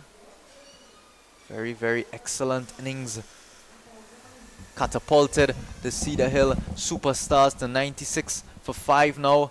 Young Badri strolls out there. Young cricketers have been impressing us thus far. He'll have one ball with which to work with. He's small in stature as Badri, but that's not saying anything. Can still hit a big blow. Just look at Levi Gani. So here's the one ball. It's just flicked away. We mentioned earlier there is no protection behind there. It'll run to the boundary. A chase is on for Andy Mahes, and he slowed up at the end. It seemed as though he was almost getting there, but Badri, he's going to hit 4 to complete the innings here for Cedar Hill Super Side. We said they needed a boundary to get to that 100 mark. They've done exactly that. So 100 for 5 it finishes here.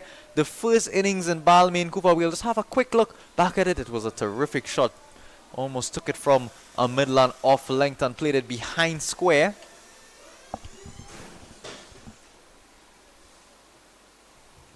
So now we'll take you to the end of this first innings. It'll be All-Stars Sports Club. They'll come up next to have a chance at going through. We mentioned it was a knockout tournament. They'll have to chase 101 in their allotment of 10 overs. We'll take a short break and rejoin you with more action in the second innings here in the Caribbean Airlines Village T10 tournament.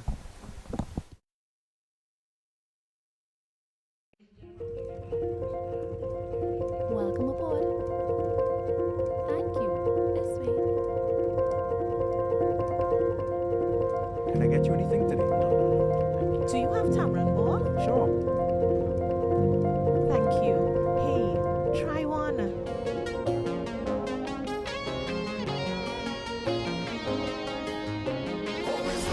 Enjoy liten damemål. Every one of a place that they're attached to. They beat to your heart just like a patch through. No matter how you circumnavigate around the globe, you always feel like running back to. They say home is where the heart is. So welcome home. Welcome home.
Can I get you anything today? Do you have tamarind ball? Sure. Thank you. Hey, try one.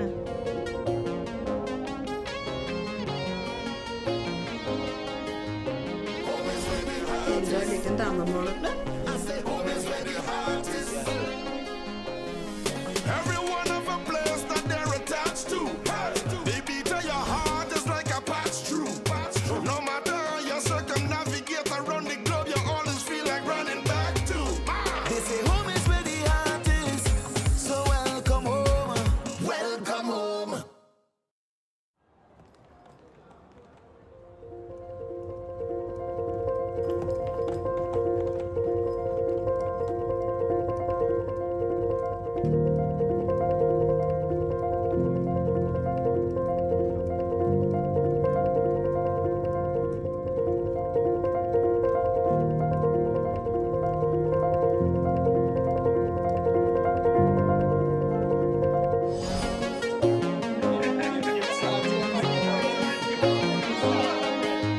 Home is where the heart is.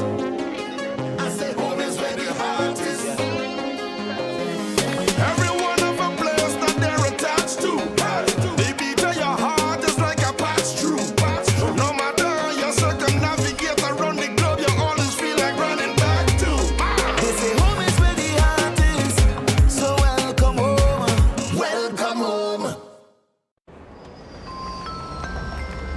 Let's go. Keep up. Come on, come on. All right. Oh, there's our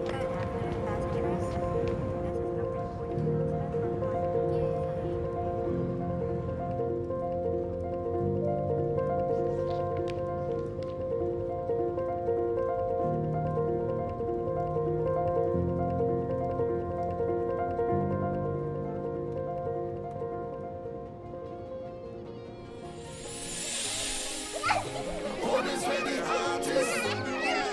I say home is where the heart is. Everyone have a place that they're attached to. They beat to your heart just like a patch through. No matter how you circumnavigate around the globe, you always feel like running back to. They say home is where the heart is. So welcome home. Welcome home. welcome aboard. Thank you. This way. Can I get you anything today? Do you have tamarind ball? Sure. Thank you. Hey, try one.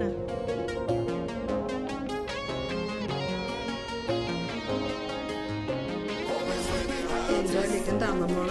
I say home is where the heart is. Everyone have a place that they're attached to. They beat to your heart just like a patch through. No matter how you circumnavigate around the globe, you always feel like running back to. They say home is where the heart is. So welcome home. Welcome home.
And welcome back here to the National Cricket Centre. We are here for the second innings of the Caribbean Islands Village T10 tournament.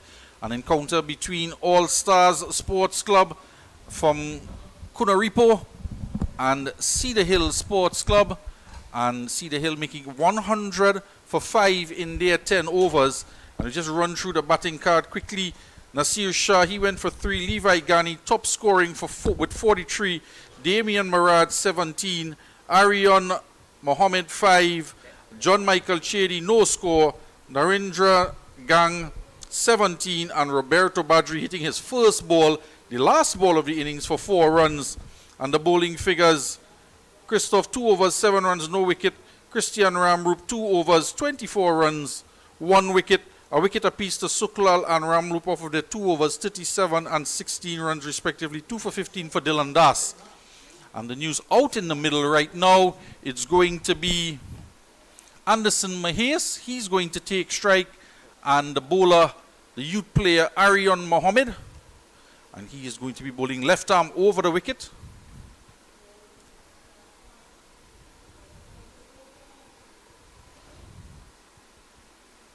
It's Akil Clark rather than McDavid out there at the non-striker's end.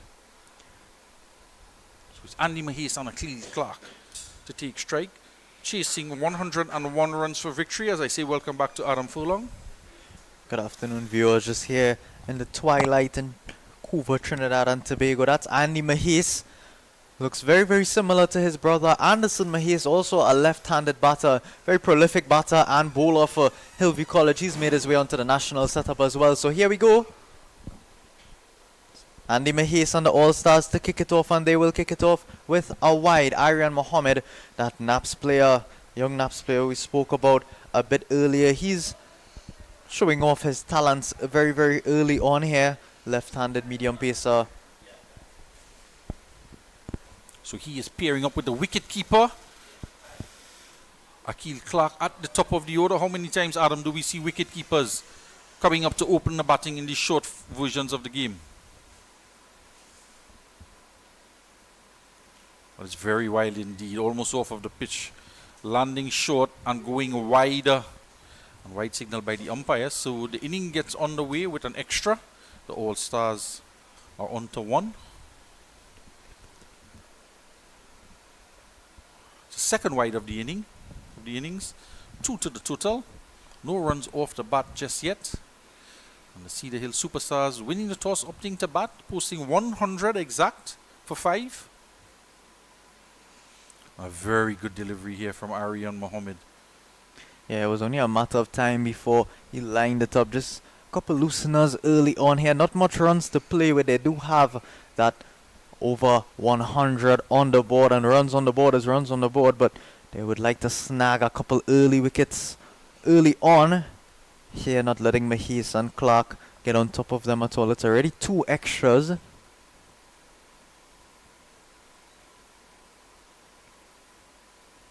It's a very full ball, and you'd have to say, yeah, as soon as it hit the pad, it looked very, very good. It was as full as it gets and struck him on that front pad just in front of the stumps. Was a slower delivery by Arian Mohammed, very full and very straight. We'll have a look back, and I don't think the umpire was ever not going to raise his finger. Andy Mahes, he knew it as well. So he'll trudge off as the first wicket down here very early.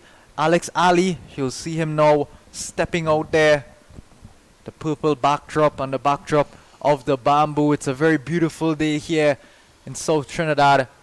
And not a beautiful delivery, but would have looked very good on the DRS, you'd have to say, going straight on. So we'll see the back of Andy Mahes very, very early on here.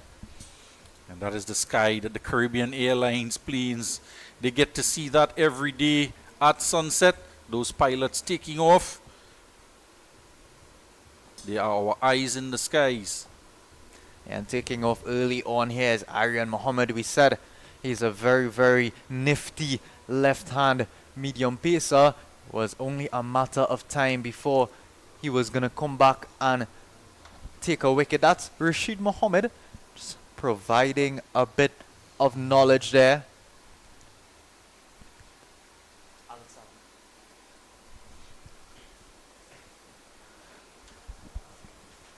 Alex Alexander coming out. The two batsmen will be on no score.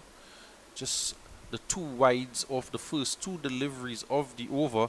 So in the second legal delivery of the order, we saw the first one, a pitch of the delivery just outside the off-stump, beating the outside edge of the left-hander, and the other delivery just dipping with a slower full delivery.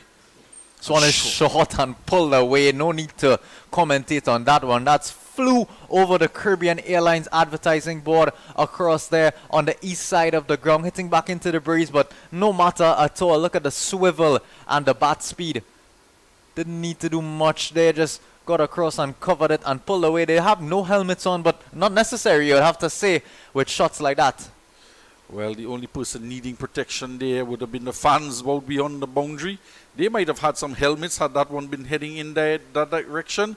But yeah, and we've seen the bowlers bowling to batsmen with no helmets on, almost as a dare, and they dig it in short. And on this occasion, pulled away quite competently. We saw the first delivery bowled, what was it, Ramroof short into Levi Ghani. He had to ride the bounce, get on top of it. And the man has been adjusted to deep backward square now. It's pitched outside of the off-stump and it's hammered through the offside. It's going to beat the man out there in the deep. And what a glorious looking cover drive there, Adam, for 4. Yeah, we've certainly been treated to some gorgeous shots through that offside. Was just about to say, nobody in the deep on that side. It's a very attacking field. You see the slip in the background, but don't think that fielder out there was going to have much of a chance at all. Just a bit straight, but perfectly placed. There is that sweeper down there on the boundary. He'll retrieve the ball now and throw it in. That's Levi Ghani down there. They do have a point inside the circle, an extra cover mid-on.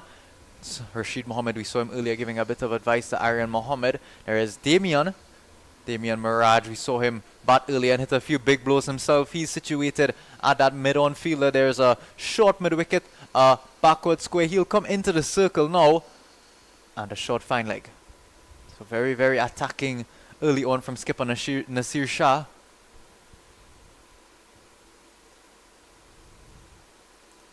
And down the leg side again, got away with one out. You can see him remonstrating with himself there, Ali. That was easy runs. Any bit of bat on that. We just said they brought that deep backward square up inside the circle. So any amount of bat on that, that would have been racing to the boundary for 4. It's a very, very good start here from Alex Ali. Aryan Mohammed, he did have those couple of looseners, came back with that wicket, but you can see immediately after the wicket, he went for 6, a 4 and a wide. It's a very long over indeed. 3 wides in the over. Wow. Going back past the bowler, in the air, into the night sky. If you wanted to have another gorgeous look at that sunset, he's quite obliging, hitting that one into the air. Cameraman Kadir Mohammed following it into the night sky. It comes down, not in Piarco, but just somewhere behind the boundary, touchdown for 6. Yeah, that's the biggest one we've seen all day. That actually might have made its way over the cars in the parking lot, all the way to the back section of that grassy area. What a huge shot by Alex Ali. Wow, stamping his authority very, very early on. It's still the first over. We've had so much excitement. It seems as though almost half the game is done already. We're still inside of the first over. 8 deliveries in this over so far. 19 runs on the board. And already 2 sixes and a 4. But Adam, I think the best one of the boundary shots was that cover drive for 4. Hit out to that indoor cricket centre that you see in your pictures. A lovely view of the sunset here in Balmain, Couva. So Aryan Mohammed, he's been going for a few big shots, but you'd think he would come back. He's a very young player. He would be very familiar with this Balmain strip. This is a good comeback. Just outside off stump. It'll be played away between that gap, between that short third, or rather a slip fielder and that point fielder. He'll run and retrieve that close to the boundary. They come through for that second run. So still remaining very attacking is skipper Shah early doors. And there is Boudram. They're having to give chase. Arriving late to the ground. Just a late call up. Just a player availability. And he is on the field now giving chase. As the total now climbs to 21 for 1 after the first over. Well, what a first over. It'll be easy work if they can motor along at the speed. We thought with that first early wicket of Andy Mahis falling inside of the first over, they might struggle for a bit before they start building it back up. But Alex Ali needed absolutely no time at all. A 6 off of the first delivery. He's now on 18 off of 4. They're ticking down the required runs. They only need a further 80 and 54 balls. The current run rate is at 21, obviously. First huge over here. It'll be hard for them to keep scoring at this pace. The required run rate as of right now is at 8.89.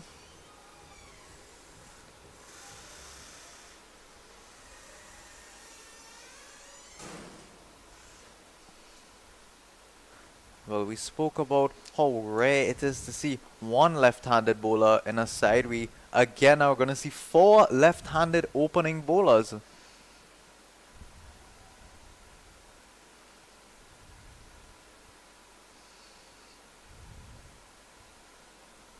So here we go into the second over. This one is pulled away. Very nicely worked. There's absolutely no one on the boundary on that entire leg side. So just needed to lift it over the infield, which he does expertly. So Narendra Gang, not the greatest start. Bit slow, a bit short, just going down that leg side. Another loosener, you'd have to say. They need to start stemming the flow of runs. That's Akil Clark. He would have faced his first ball of the innings and gotten off the mark immediately. Scoring that boundary, is going to move on to 4 off of 1. A further 76 required and 53 deliveries. So making a light work of it thus far. Stepping across the wicket, looking to stroke that ball in the air again, straight back over the bowler's head. There is a long off in position. He's in accompaniment with that sweeper on the offside, a deep cover. Those are going to be the 2 fielders outside of the circle for these first 2 overs, the power play. So 25 runs already on the board, a quarter of the runs required. Steps across and pushes this one through the offside. Protection out there, Ghani out there in the deep. And it got to him very quickly indeed.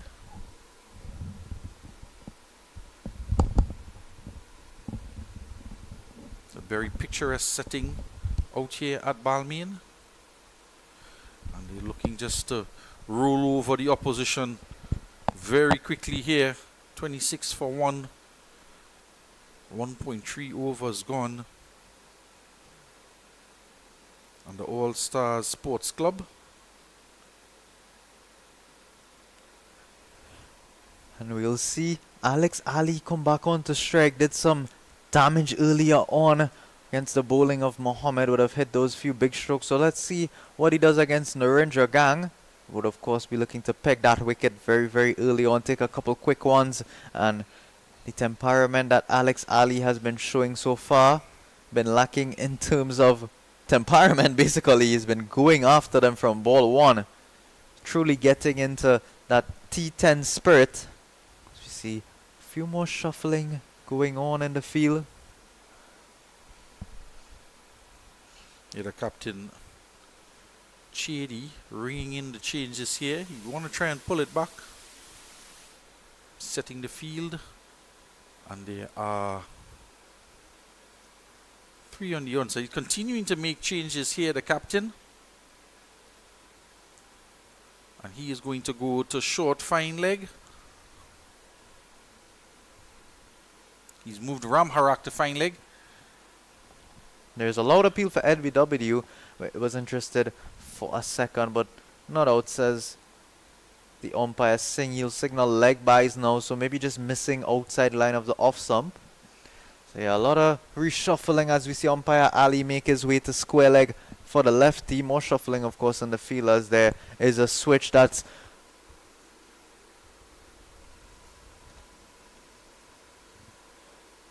Budra making his way around. They moved him to 3rd man, back to fine leg, back to 3rd man, and now guess what? It's back to fine leg.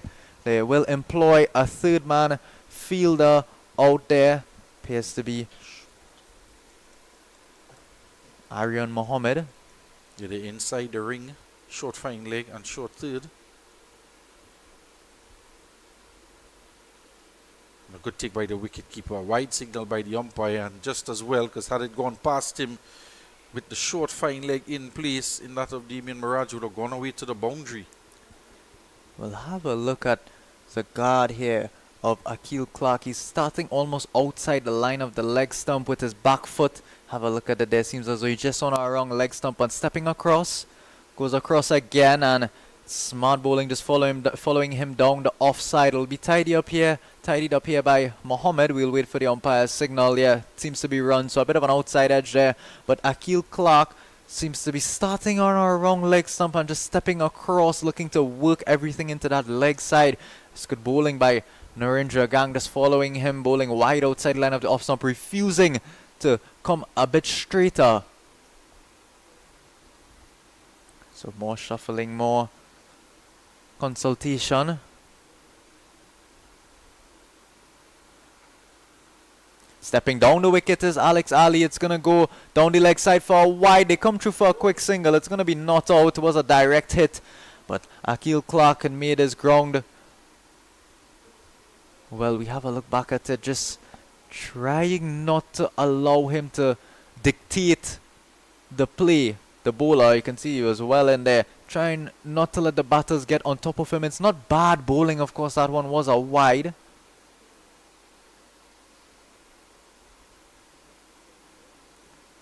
So he's just not going to run up and bowl to the batters. He's a thinking bowler, Narendra Gang, mixing it up, moving it about. Clark is back on strike. And again, outside the line of the off stump. This one is uppish, but it's going to go over that extra cover fielder. Was very full, a full toss in fact, and put away very convincingly by Akil Clark. Yeah, good shot inside out. Just knew he needed to clear the infield, would have gotten four. There is a sweeper and a long off down there, but he placed it so well, did Clark. That'll bring us now to the end of the second over. Moving along nicely thus far. The All-Star Sports Club, they would have had a bit of a shaky start, losing Andy Mahis very early on, but coming back very, very nicely. We're yet to see the bowling of Roberto Badri. Mentioned him earlier, his father Robert. He's here with us on the sidelines cheering his son on. He's a very nifty, very crafty leg spinner, following in the footsteps, of course, of Samuel Badri. So we're very excited to see him. There is, of course, as well Daniel Ramharak. Her name Ramharak would sound very familiar to those around the Caribbean. His daughter Charisma Ramharak, the skipper of the West Indies women's under-19 team, senior team rather. She would have played, of course, for the West Indies under-19 team as well, working her way up through the ranks. They're just qualified for, she would have just carried her team to an almost qualification for the World Cup, the Senior Women's World Cup, but she's doing very excellently. Her dad, Daniel Rambarak, he's here with us. We'd expect to see him at least with the ball a bit later on, but Karishma Ramhak has been doing excellently. We've been speaking about her a while now, way back to that 50 over tournament, the 50 over regional under-19 tournament. So he almost, it's not like she has footsteps to walk into. He almost has to fill the footsteps of now his daughter. She's been doing very, very excellently.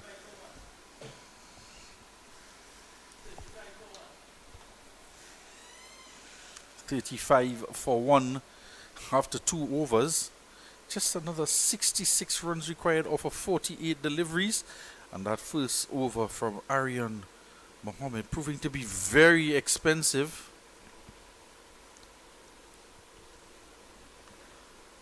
It's going to be a change in bowling here. It's Damian Maharaj. He's going to come in with some offies, and oh no. Did he take a blow there? Yes, he did. Have a look. It's going to run away for 4, but that's not the immediate concern at all. You can see Clark, the batter, he ran immediately over to that extra cover fielder.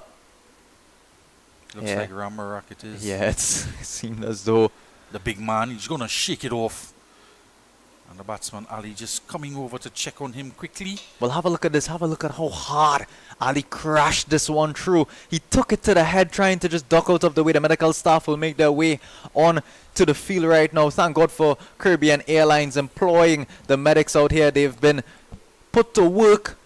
Ramharak out there just making sure they'll have a bit of a concussion check as well. Doesn't appear to be bleeding not much bodily harm, would have just taken a bit of a lash. So while Daniel Ramharak gets himself sorted with the medical staff, we'll take a quick break. The score is at 39 for 1. Welcome aboard. Thank you. This way. Can I get you anything today? Do you have tamarind ball? Sure. Thank you. Hey, try one.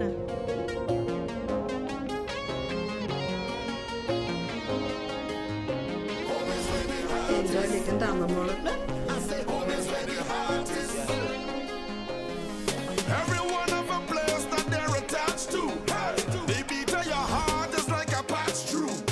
No matter how you circumnavigate around the globe, you always feel like running back to. They say home is where the heart is. So welcome home. Welcome home.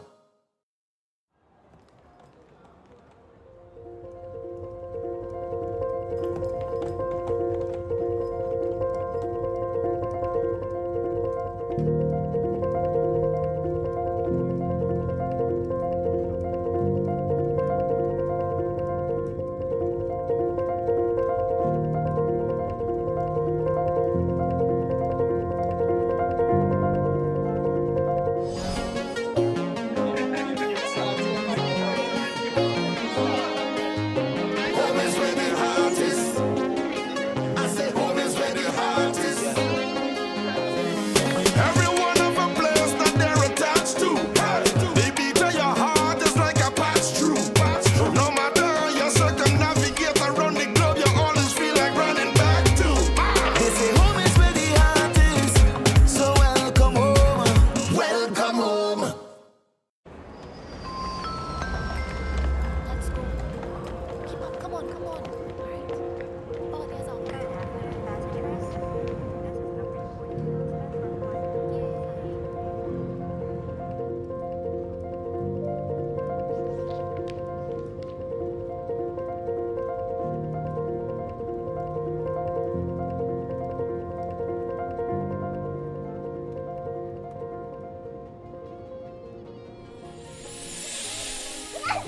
Home is where the heart is. I say home is where the heart is. Every one of a place that they're attached to. They beat at your heart just like a patch through.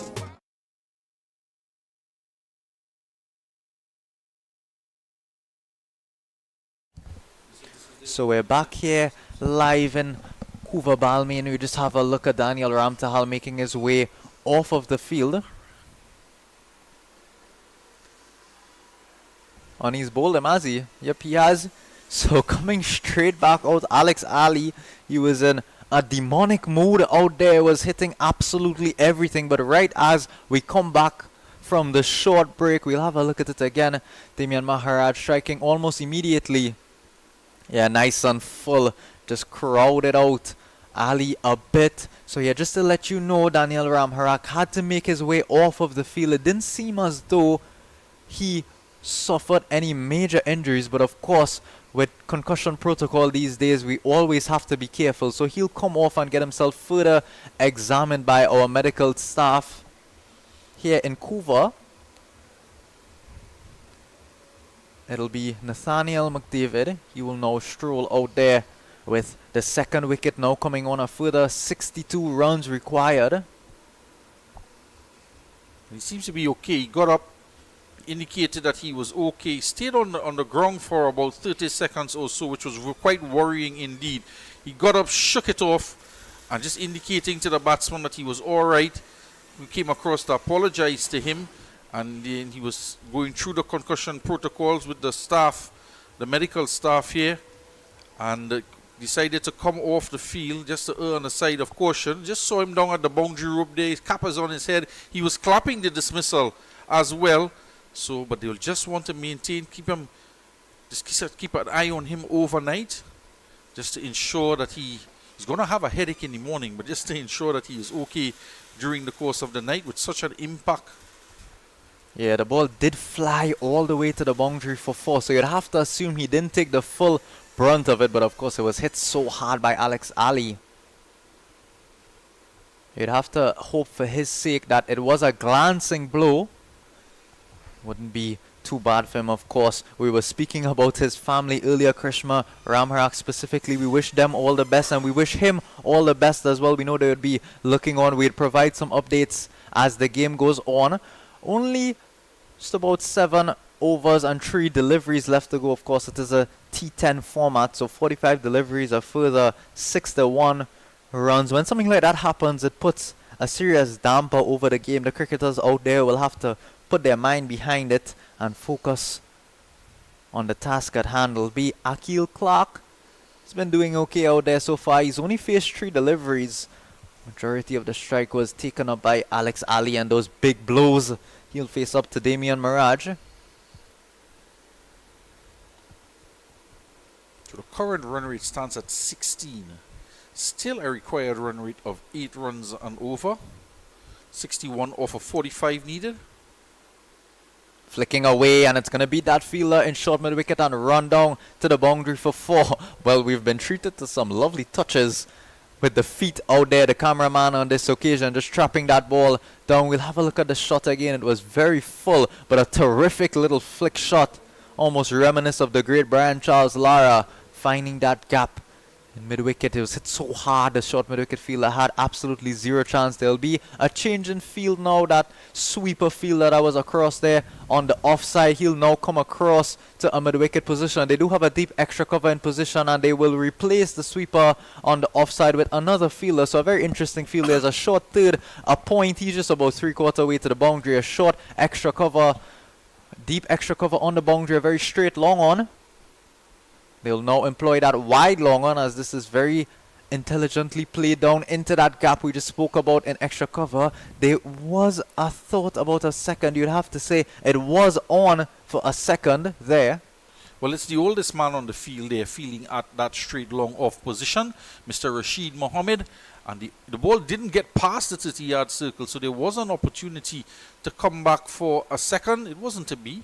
Aryan Mohammed was also backing up the elderly statesman, but this is a much better looking field. Well, there are going to be some more changes to the field, and this Rashid Mohammed has moved almost directly behind the bowler. So there are 3 behind the bowler, long off, long on, and a very straight long on, and it's hit down to that man at long off. Yeah, a bit of a makeshift field here. You'd have to understand it is T10 cricket. We're going to see some odd things there as the over comes stand. And a very eventful over, you'd have to say. Score at 47 for 2. A very interesting field. A lot of events taking place. There was an injury to Daniel Ramharak. And then a very peculiar field. There was no long off in place. Budram, it was at mid-wicket. The ball went past him. There was nobody behind him. Went into the boundary for 4. And they decided to drop him back to the boundary. It should have been 2 runs. The ball that was played out to mid-off, with Rashid Mohammed having to come in off of the long off boundary. And they only went for 1. And then they put Rashid behind the bowler. And there were 3 fielders in a ring, from long off to behind the bowler on the boundary and long on.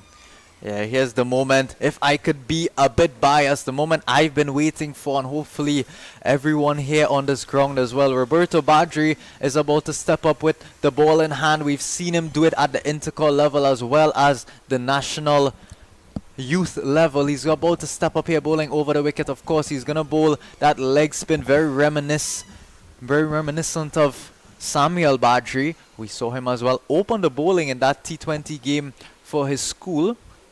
He did it very, very excellently. So I think we can expect to see some expert bowling here from Roberto Badri. His dad, Robert, would be downstairs with the video camera out for sure. Just readies himself.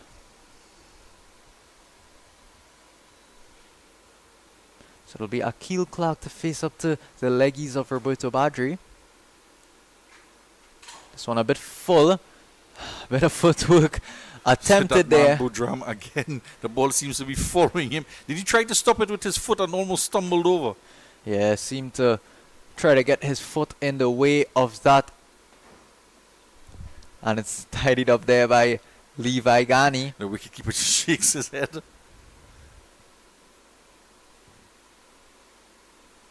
This one is a big hit over that extra cover fielder, and not It's a gone. man moved.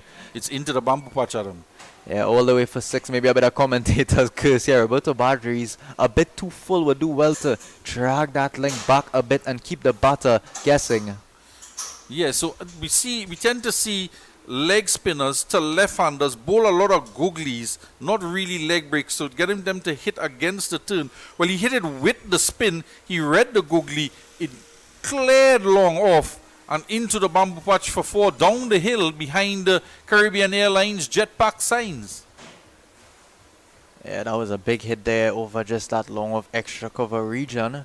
So Roberto Badri has some work to do pulling back his figures now. He's gone for 8 already. That big shot will bring up the 50 score, moves on to 55 for 2. Just about 3.2 overs gone.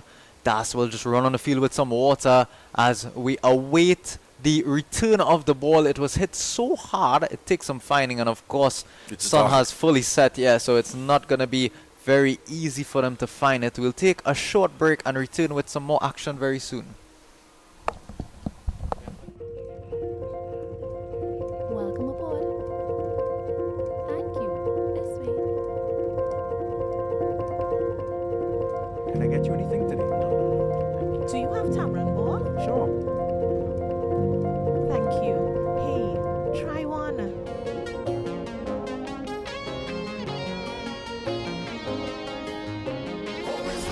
Enjoy leken damemålet. Every one of a place that they're attached to. They beat at your heart just like a patch through. No matter how you circumnavigate around the globe, you always feel like running back to. They say home is where the heart is. Back here live at the action. This one a bit wider. He seems to be hiding the ball a bit now from Clark, not wanting to get into that strike zone. It's tidied up by Levi Ghani. They'll come across for the second. But Roberto Badri, he's a very, very experienced young guy. Even at his age right now, he'll come back and deliver a good spell. He's had a lot of experience playing at the youth level thus far. Even at his young age, he's played a few years of cricket already. This is a faster one. The experience that I was talking about, a quicker one, refusing to fly that ball outside the line of the off stump, just bowling that almost an arm ball. It's pretty rare to see a leg spinner bowl that arm ball, but just a bit quicker through the air, a bit shorter, not allowing them to come through for that huge drive. Clark has been batting well to Badri thus far. It's another quick one. It's a googly, a hopeful appeal, maybe just pitching outside the line of the leg stump, maybe umpire's call, hitting that leg stump. A signal leg buys by the umpire, so no edge involved. He'll get the ball to the right-hander. No, Badri will have a look back at it. Wasn't a bad shot, it was a googly, but you can see the way his back foot moved outside the line of the leg stump. There was no chance. One pitching just outside leg. So last ball for Roberto Badri. He's gone for 10 thus far. Just played down by McDavid to end the over. It's a bit of an expensive early on over here from Roberto Badri. He's gone for 10. It'll bring us now to the end of 4 overs. Akil Clark will move on to 20 off of 10 with the score at 58 for 2.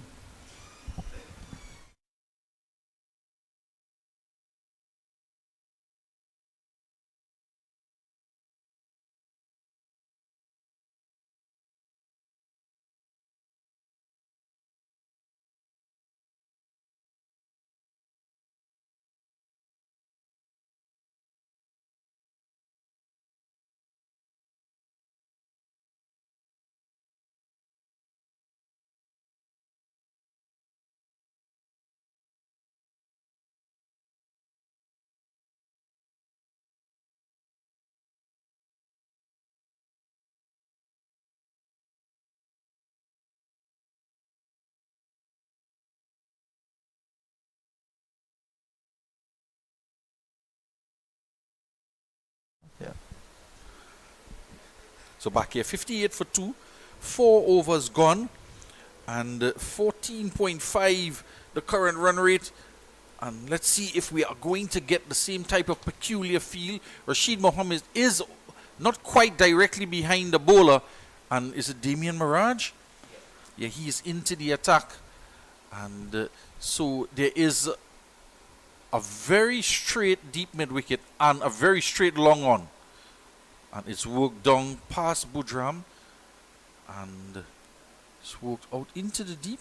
Roberto I almost said Baggio. His dad said he did name him after the Italian superstar Roberto Baggio, 1990 and 1994 World Cups. He'll most notably be remembered for bursting onto the scene in 1990 in Italy. Unfortunately, a World Cup that the Trinidad and Tobago team narrowly missed out on. It was an unfortunate World Cup for Baggio too in the end, you'd have to say. It's McDavid on strike. Mirage still continuing. It's a faster one. It's just stroked down the ground, but we spoke about that fielder they have almost dead straight behind the arm of the bowler. That's Rashid Mohammed. We may need a minute actually to describe this field a bit. There is a deep extra cover. That's an Aryan Mohammed who would have just run around and Adam, the oldest man in the field, is bisecting the two youngest players on the field, and that of Ghani and Badri. So it's just for that. It's just for McDavid that they have done that, because he goes back now to a wide, well, a very straight mid wicket.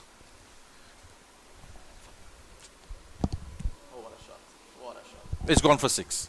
It's into the Caribbean Airlines Pavilion in the Alloy Liquid Administration building and gone all the way for a towering 6.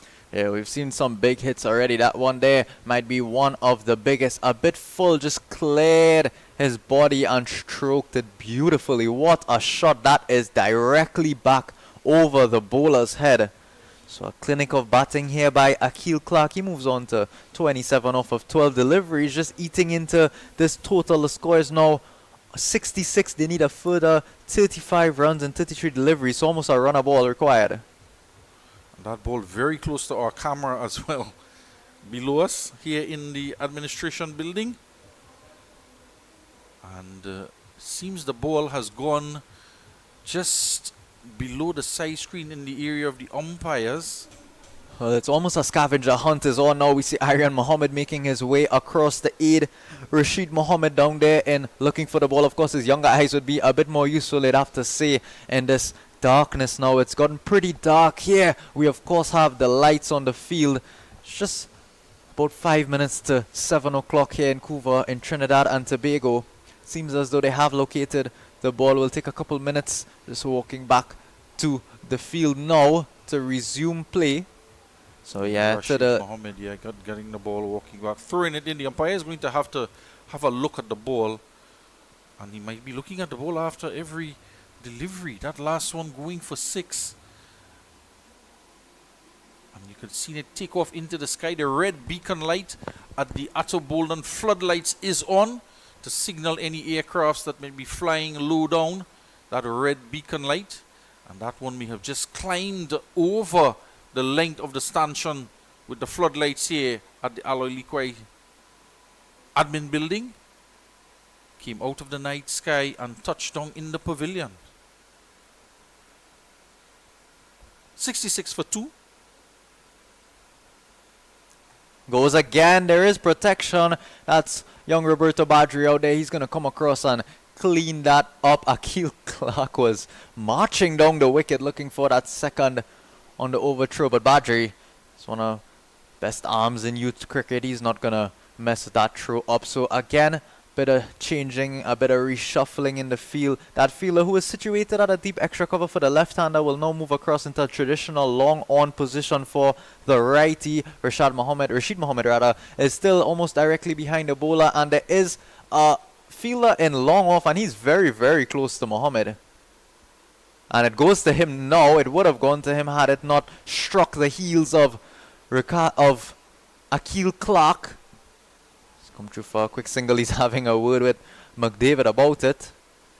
So Maraji's not bowling too bad. He did go for that monstrous hit, but he's only conceded singles for the remainder of his over. Of course, it's almost down to a runner ball now, so you'd have to feel a wicket would need to be pinched very, very soon. That of Akil Clark also as well.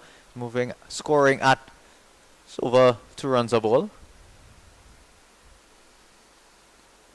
And he goes again. There is protection again in Aryan Mohammed. A valiant effort, but not quite able to come across and cut it off. It'll go one bounce into that dugout area for 4. So they'll conclude the over here. All Stars Sports Club with a boundary. A terrific shot cover drive, and you can see Aryan Mohammed just coming around, was unable to get his hand to that, and we see Daniel Ramharaki's making his way over the boundary ropes, possibly coming back onto the field now. So after the midway point in the innings, score at 72 for 2.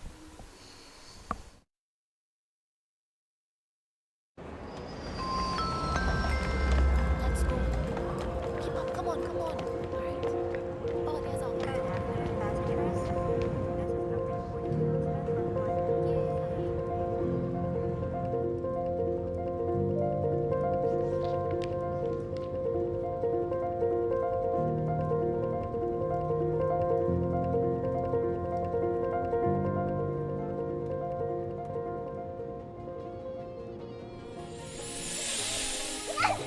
Home is where the heart is. I say home is where the heart is. Everyone have a place that they're attached to. Baby, to your heart is like a pass through. No matter how you circumnavigate around the globe, you always feel like. So it's Roberto Baggio here to continue. A good piece of fielding there in backward point. They'll come through for a quick single and bring that danger man Akil Clark on to strike. 32 off of 14 deliveries. And Roberto Baggio continuing on. I like the name Baggio, Adam. Italy is my footballing team. He's named after one of my favorite players. And his dad named him after him. So Badri it is. Just a one run out in the deep. And Nathaniel McDavid comes on the strike. 74 for 2. And 27 required off of 28 balls. And they've been very aggressive. They've been very aggressive in this run chase. As we see Daniel Ramharak. He's back on the field after that short drinks break. So it's good to see that all is well. He's feeling at a sure third man. He's not quite on the 30-yard circle either. There he is to the right of your screen. The big man. Short and pulled away into the night sky. It's going to go over deep mid-wicket for 6. And it was struck sweetly off the middle of the bat. And what a sweet song it was, Adam. Yeah, not a great delivery at all. Trying for that faster seam-up arm ball, but the amount of pace that was on offer and the length at which it was bowled, all he needed to do was just swing his arms through that one. Didn't even need to hit it that hard, and it'll sail all the way to the boundary ropes across there. So Roberto Baggio is not having the best of times here under the lights in Cuba. Just have a look back at it again. Too short and a bit quick. So had all the pace on offer. It's almost like rocking back to a medium pace.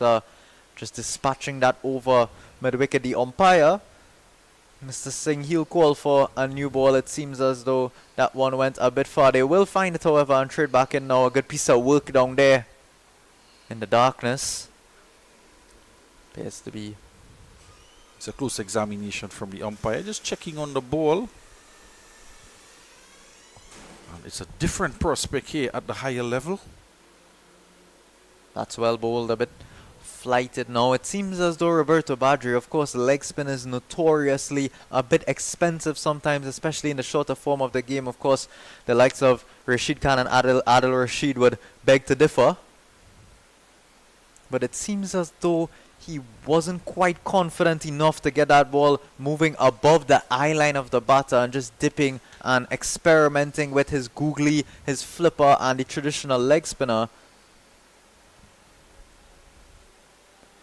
Now he's backing himself. He's bowling well. This one is going to be stroked down to that fielder at long haul. They'll come through for a quick single. The end of the over.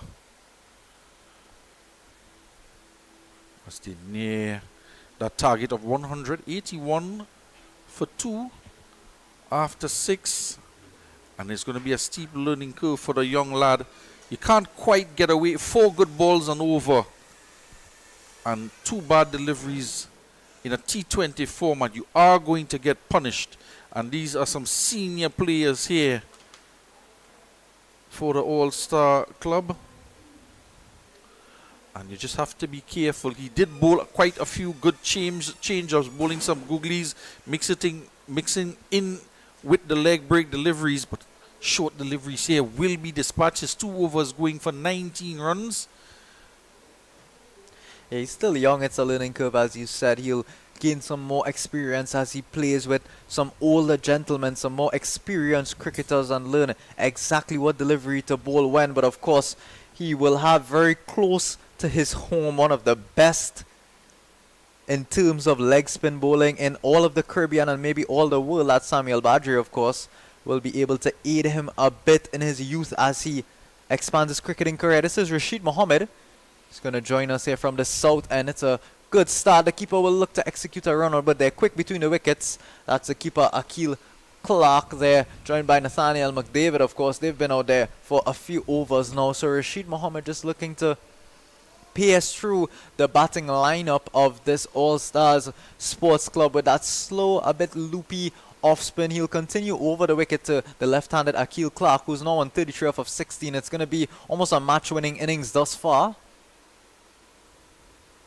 So if they're able to pinch a wicket here, which they would have thought they had a chance, then unfortunately, sometimes in the game of cricket, height does matter, because that one there seemed as though he would be able to field it on the boundary, but it just bounced over his head off of the firm outfield here at NCC and straight over his head into the boundary ropes for 4. So 86 for 2 and just 15 runs now required. So we've seen age mixed with experience, and Rashid Mohammed going for his first boundary in his first over, 2 deliveries.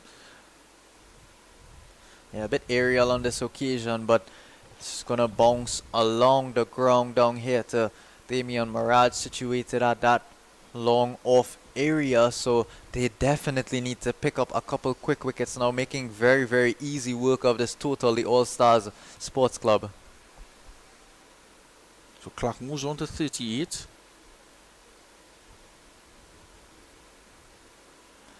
A big hit attempted by McDavid. All the fielders could do here at long on long off was watch that sail straight back over our cameraman's head down there into the car park again. Fetched it from wide outside line of the off stump. Didn't even put that much power into it. Just stroked it straight up into the air, and it bounces down into the dugout. So that'll bring up now the 50 partnership here for these 2 batters. Nathaniel McDavid moves on to 21 off of 11. Akil Clark 38 off of 18. So definitely the match-winning partnership here. Only require further 8 runs off of 20 deliveries. What do you suggest is the strategy to go forward here for the Cedar Hill Superstars, considering it's only about 8 runs left in 20 deliveries? Do you think that there's any way back into the game for them? Well, it is a game of cricket and a game of glorious uncertainties. The only way that they can try to get their way back and create some doubt in the minds of the supporters is to get wickets. And the only way you can get wickets is to get dot balls, or you're going to have a bowler who is that penetrative enough to bring into your attack, to try and get those yorkers in, try and get them to fashion some shot out of the ordinary. And these 2 here, McDavid on 20, he's just gotten going with a massive 6. Clark, he's been there from the start, and it's going to take a special delivery to try and pry one of these out. And then you're going to get some dot balls with those wickets to try and lengthen the innings, draw the game out, perhaps to the last over, and try and see if you could squeeze any type of runs and get wickets at the same time. It's very difficult to do. Yeah, umpire Antonio Ruiz we see walking across frame right now. That's the 3rd umpire for today. He was just walking out with his box of balls, but they've recovered that ball that went for 6, of course. Umpire Ali will just have a quick look at it before we resume the action. They're having a bit of fun out there, aren't they? Akil Clark and Nathaniel McDavid. 50-run partnership moving on to 93 for 2 now. Well, it's a very experienced lineup here when you look at it. Akil Clark, Tishan Ramroop. They're going to come through for a quick single here. So good. The ball, he's just hit a 6. They already got a 4 in the over. And they're just going to dab it down and take the single while the fielders are on the back foot. And an opportunity just to rotate the strike as well and bring Clark. He was saying guys like Christian Ramroop And McDavid, who is out there in the middle, as well as Alex Ali, some seasoned players. And they're going to get a single here. Just not timing the bounce of it, Rashid Mohammed. And the Badri comes off the boundary, does the fielding. So it's a very strong unit here. And Amit Christo opening the bowling as well. It's a very strong unit indeed in this All-Stars Sports Club lineup. And with 93 for 2,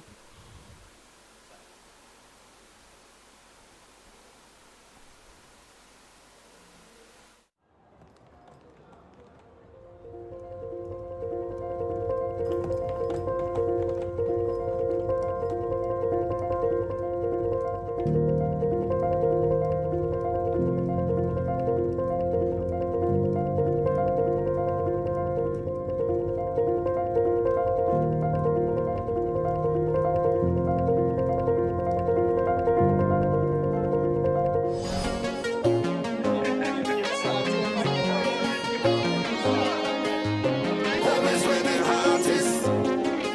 I say home is where the heart is. Every one of a place that they're attached to. They beat to your heart is like a pass through. No matter how you circumnavigate around the globe, you always feel like running back to. They say home is where the heart is. So welcome home. So here we go, looking to finish it off quick is Clark. This one peels off the outside edge. It's going to run close to the boundary, but Levi Gani has been so prolific with the bat today. He's been prolific in the field as well. He's patrolling the west side of the ground all day on the boundary ropes. So Aryan Mohammed, he's going to come back and complete his spell here, the left-handed medium pacer. well, we didn't see Levi Gani, the leg spinner, into the attack at all. And he's not going to get a chance to bowl. It's flicked away. There is cover down there. Gonna come and pick it up. It's Roberto Badri out there. They come back for the quick second, and he's gonna be run out actually. So we said the only way they were gonna be able to pull anything back whatsoever was take a wicket. Akil Clark, he's played a valiant innings of 41 off of 20 deliveries. Very, very quick fire. It's only a further 4 runs required in 17 deliveries, but Clark has basically put his team on his back there. Nathaniel McDavid, he's still out there and could do with a finishing touch as well, but slightly back into it. The Cedar Hill Superstars. Take a look at that's Tristan Ramroop striding out there now. Have a look back at this one. It was flicked away. Good bit of fielding out there by Baggio, and we well, you have me saying Baggio, no. That's Badri out there, Roberto Badri. And a great piece of fielding, rifled in the throw right over the stumps and effected a very good run out there. They thought they would have been able to come through for that second on the youngster's hand. So we've seen 2 excellent bit of fielding from the 2 youngsters. Firstly, Levi Gani on the onside, tumbling away. He could have led that. Had it been any other play, it would have gone into the boundary for 4. Surely, Levi Gani giving full chase, tumbling over, knocking it down, getting the throw in, restricting them to 2. And this time, on this occasion, is played away to the other side of the wicket. And another youngster, Roberto Badri, he looks at the ball, looks at it bounce in front of him, to get the ball in his hand, looking for it to spin as well in the outfield. He did have that knowledge just to anticipate that the ball might spin in the outfield. Got the ball in his hands and got that throw directly over the stump. And 2 excellent bit of fielding by the 2 youngsters in the team. Another youngster here, Aryan Mohammed. He didn't have much of a good first over. Went for 22 and a full toss. Again, he starts with, he got a wicket in his first over with a full toss. It was a slower ball that was dipping on the batsman, and did manage to get a wicket in his first over.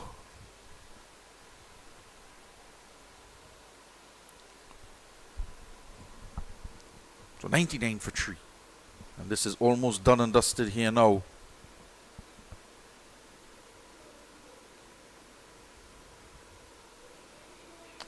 Pulled away in the air, just past that fielder, situated in mid-off. It'll go down to, that's Levi Gani. He's done really well in the field today, as we said a bit earlier. They'll come through for a couple, so, or a single rather. So still a few more deliveries left in the innings. Not much runs to play with, very obviously. May get finished in this over. Yet to see a couple balls left for Mohammed. He's trying to finish it in one shot, Adam. And his head is all the way in the air, the captain Ramroop. He's looking to get some net run rate, but it's a knockout tournament. He could have just dropped it into the onside, look for 1 or 2 and finish the game. He's trying to finish big here. We're in the 8th over. We saw the other game finishing in 7 overs in the chase. It's well played, just knocking it down to that fielder there for a single. It'll bring us to the end of 8 overs with the score at 101 for 3.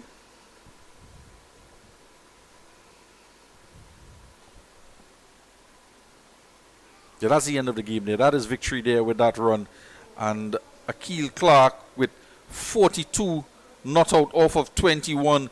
2 towering 6s and 4 4s with a strike rate of 200. And he was the mainstay in this victory here, getting to that total in the 8th over of 101. And it'll bring to a close the second game here. And the All-Star Superstars, they will go home with a victory, knocking out the Cedar Hill Sports as well as McBean Sports, knocking out the Edinburgh United Sports Club in the first game, and those 2 winners are going to go on to play the 2 winners from yesterday, and that game will take place next Saturday. And the final rounds, the teams will be joining from Jamaica, Antigua and Guyana. They will be joining the winners of next Saturday's encounter, as well as the secondary schools all-star combined team will be taking part in that knockout round as well. And that is the story here. And we will leave you with this Caribbean Airline Village T10 tournament coming to an end on its second day. And we will see you again on next Saturday for the next round of matches. On behalf of our producer Dylan Sharma, cameraman Kadir Mohammed, Adam Furlong, and Billy Furlong, asking you to stay for a little while longer with us, where we are going to be joining the presentation with the Caribbean Airlines staff, and they are going to be presenting the Man of the Match trophy. They've been giving away prizes all day, and they're going to be giving away the Man of the Match trophy. They're going to be giving away a check to the winners as well. We will join Rene Arnaud as well as Johannan Ford down there with Sharon Marquez Das and Melissa Baggy Phillip for that presentation.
I'm going to have the draw for the teams that are going to be playing next week Saturday. So I'm going to invite Ms. Alicia Cabrera and Mr. Kadir Mohammed. We're going to have 1 car rep and 1 rep of outside, 360, make it 360. And they're going to pick 1 each, and I'm looking for Johannan. Johannan, you need to write down the pictures for next week Saturday. Get your pen, have a pen here, Johannan.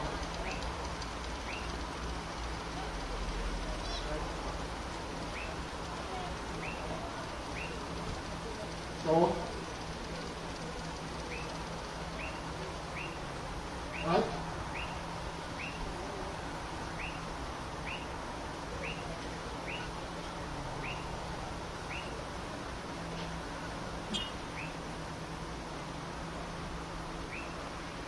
Right, so we are ready to start the draw for next Saturday. So first, we have the 8 winners in this Caribbean Airlines lovely bag. And I'm going to ask Alicia to do the first draw. First pick one. One of the pick. And I'm going to ask Karim to do pick one. Right? Moses Lingerie Cricket Academy. Moses Lendor Cricket Academy. Versus Cedar Felicity Youngsters. So the first game next week Saturday is Moses Lendor Cricket Academy versus Cedar Felicity Sports Club. Great, congrats. One draw.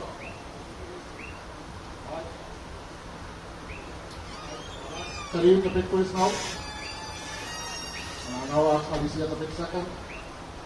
Alright, the second game next week Saturday. Allstars Sports Club. All Stars and it's STARZ. All Stars Sports Club. And McBean Sports. Versus McBean Sports. That's the second game. All Stars Sports Club versus McBean Sports. Go on. Alright.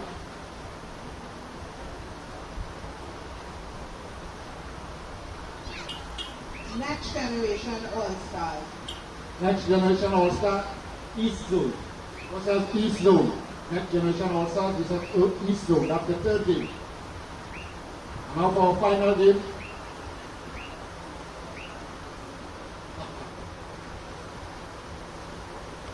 Waterloo Sports Club. Southeast Zone. Right, so the final game next week Saturday, Waterloo Sports Club versus Southeast Zone. Thank you very much, Alicia. Thank you very much for you. And that concludes the draw for the next week Saturday games. So the fixtures will now be done up by Johanna, and it will be circulated to all the teams participating next week Saturday. So we are letting everybody here, all the staff know, next week Saturday, right? 4 games starting at 10 a.m. 4 games starting at 10 a.m. next week Saturday. Johanna will drop the fixtures and send it to all the teams. Thank you all very much. Hope you had a wonderful weekend with us. Hope to see you next week Saturday again at Balmain Cricket Centre here, National Cricket Centre in Balmain, sorry. And next, we show safety. Good night.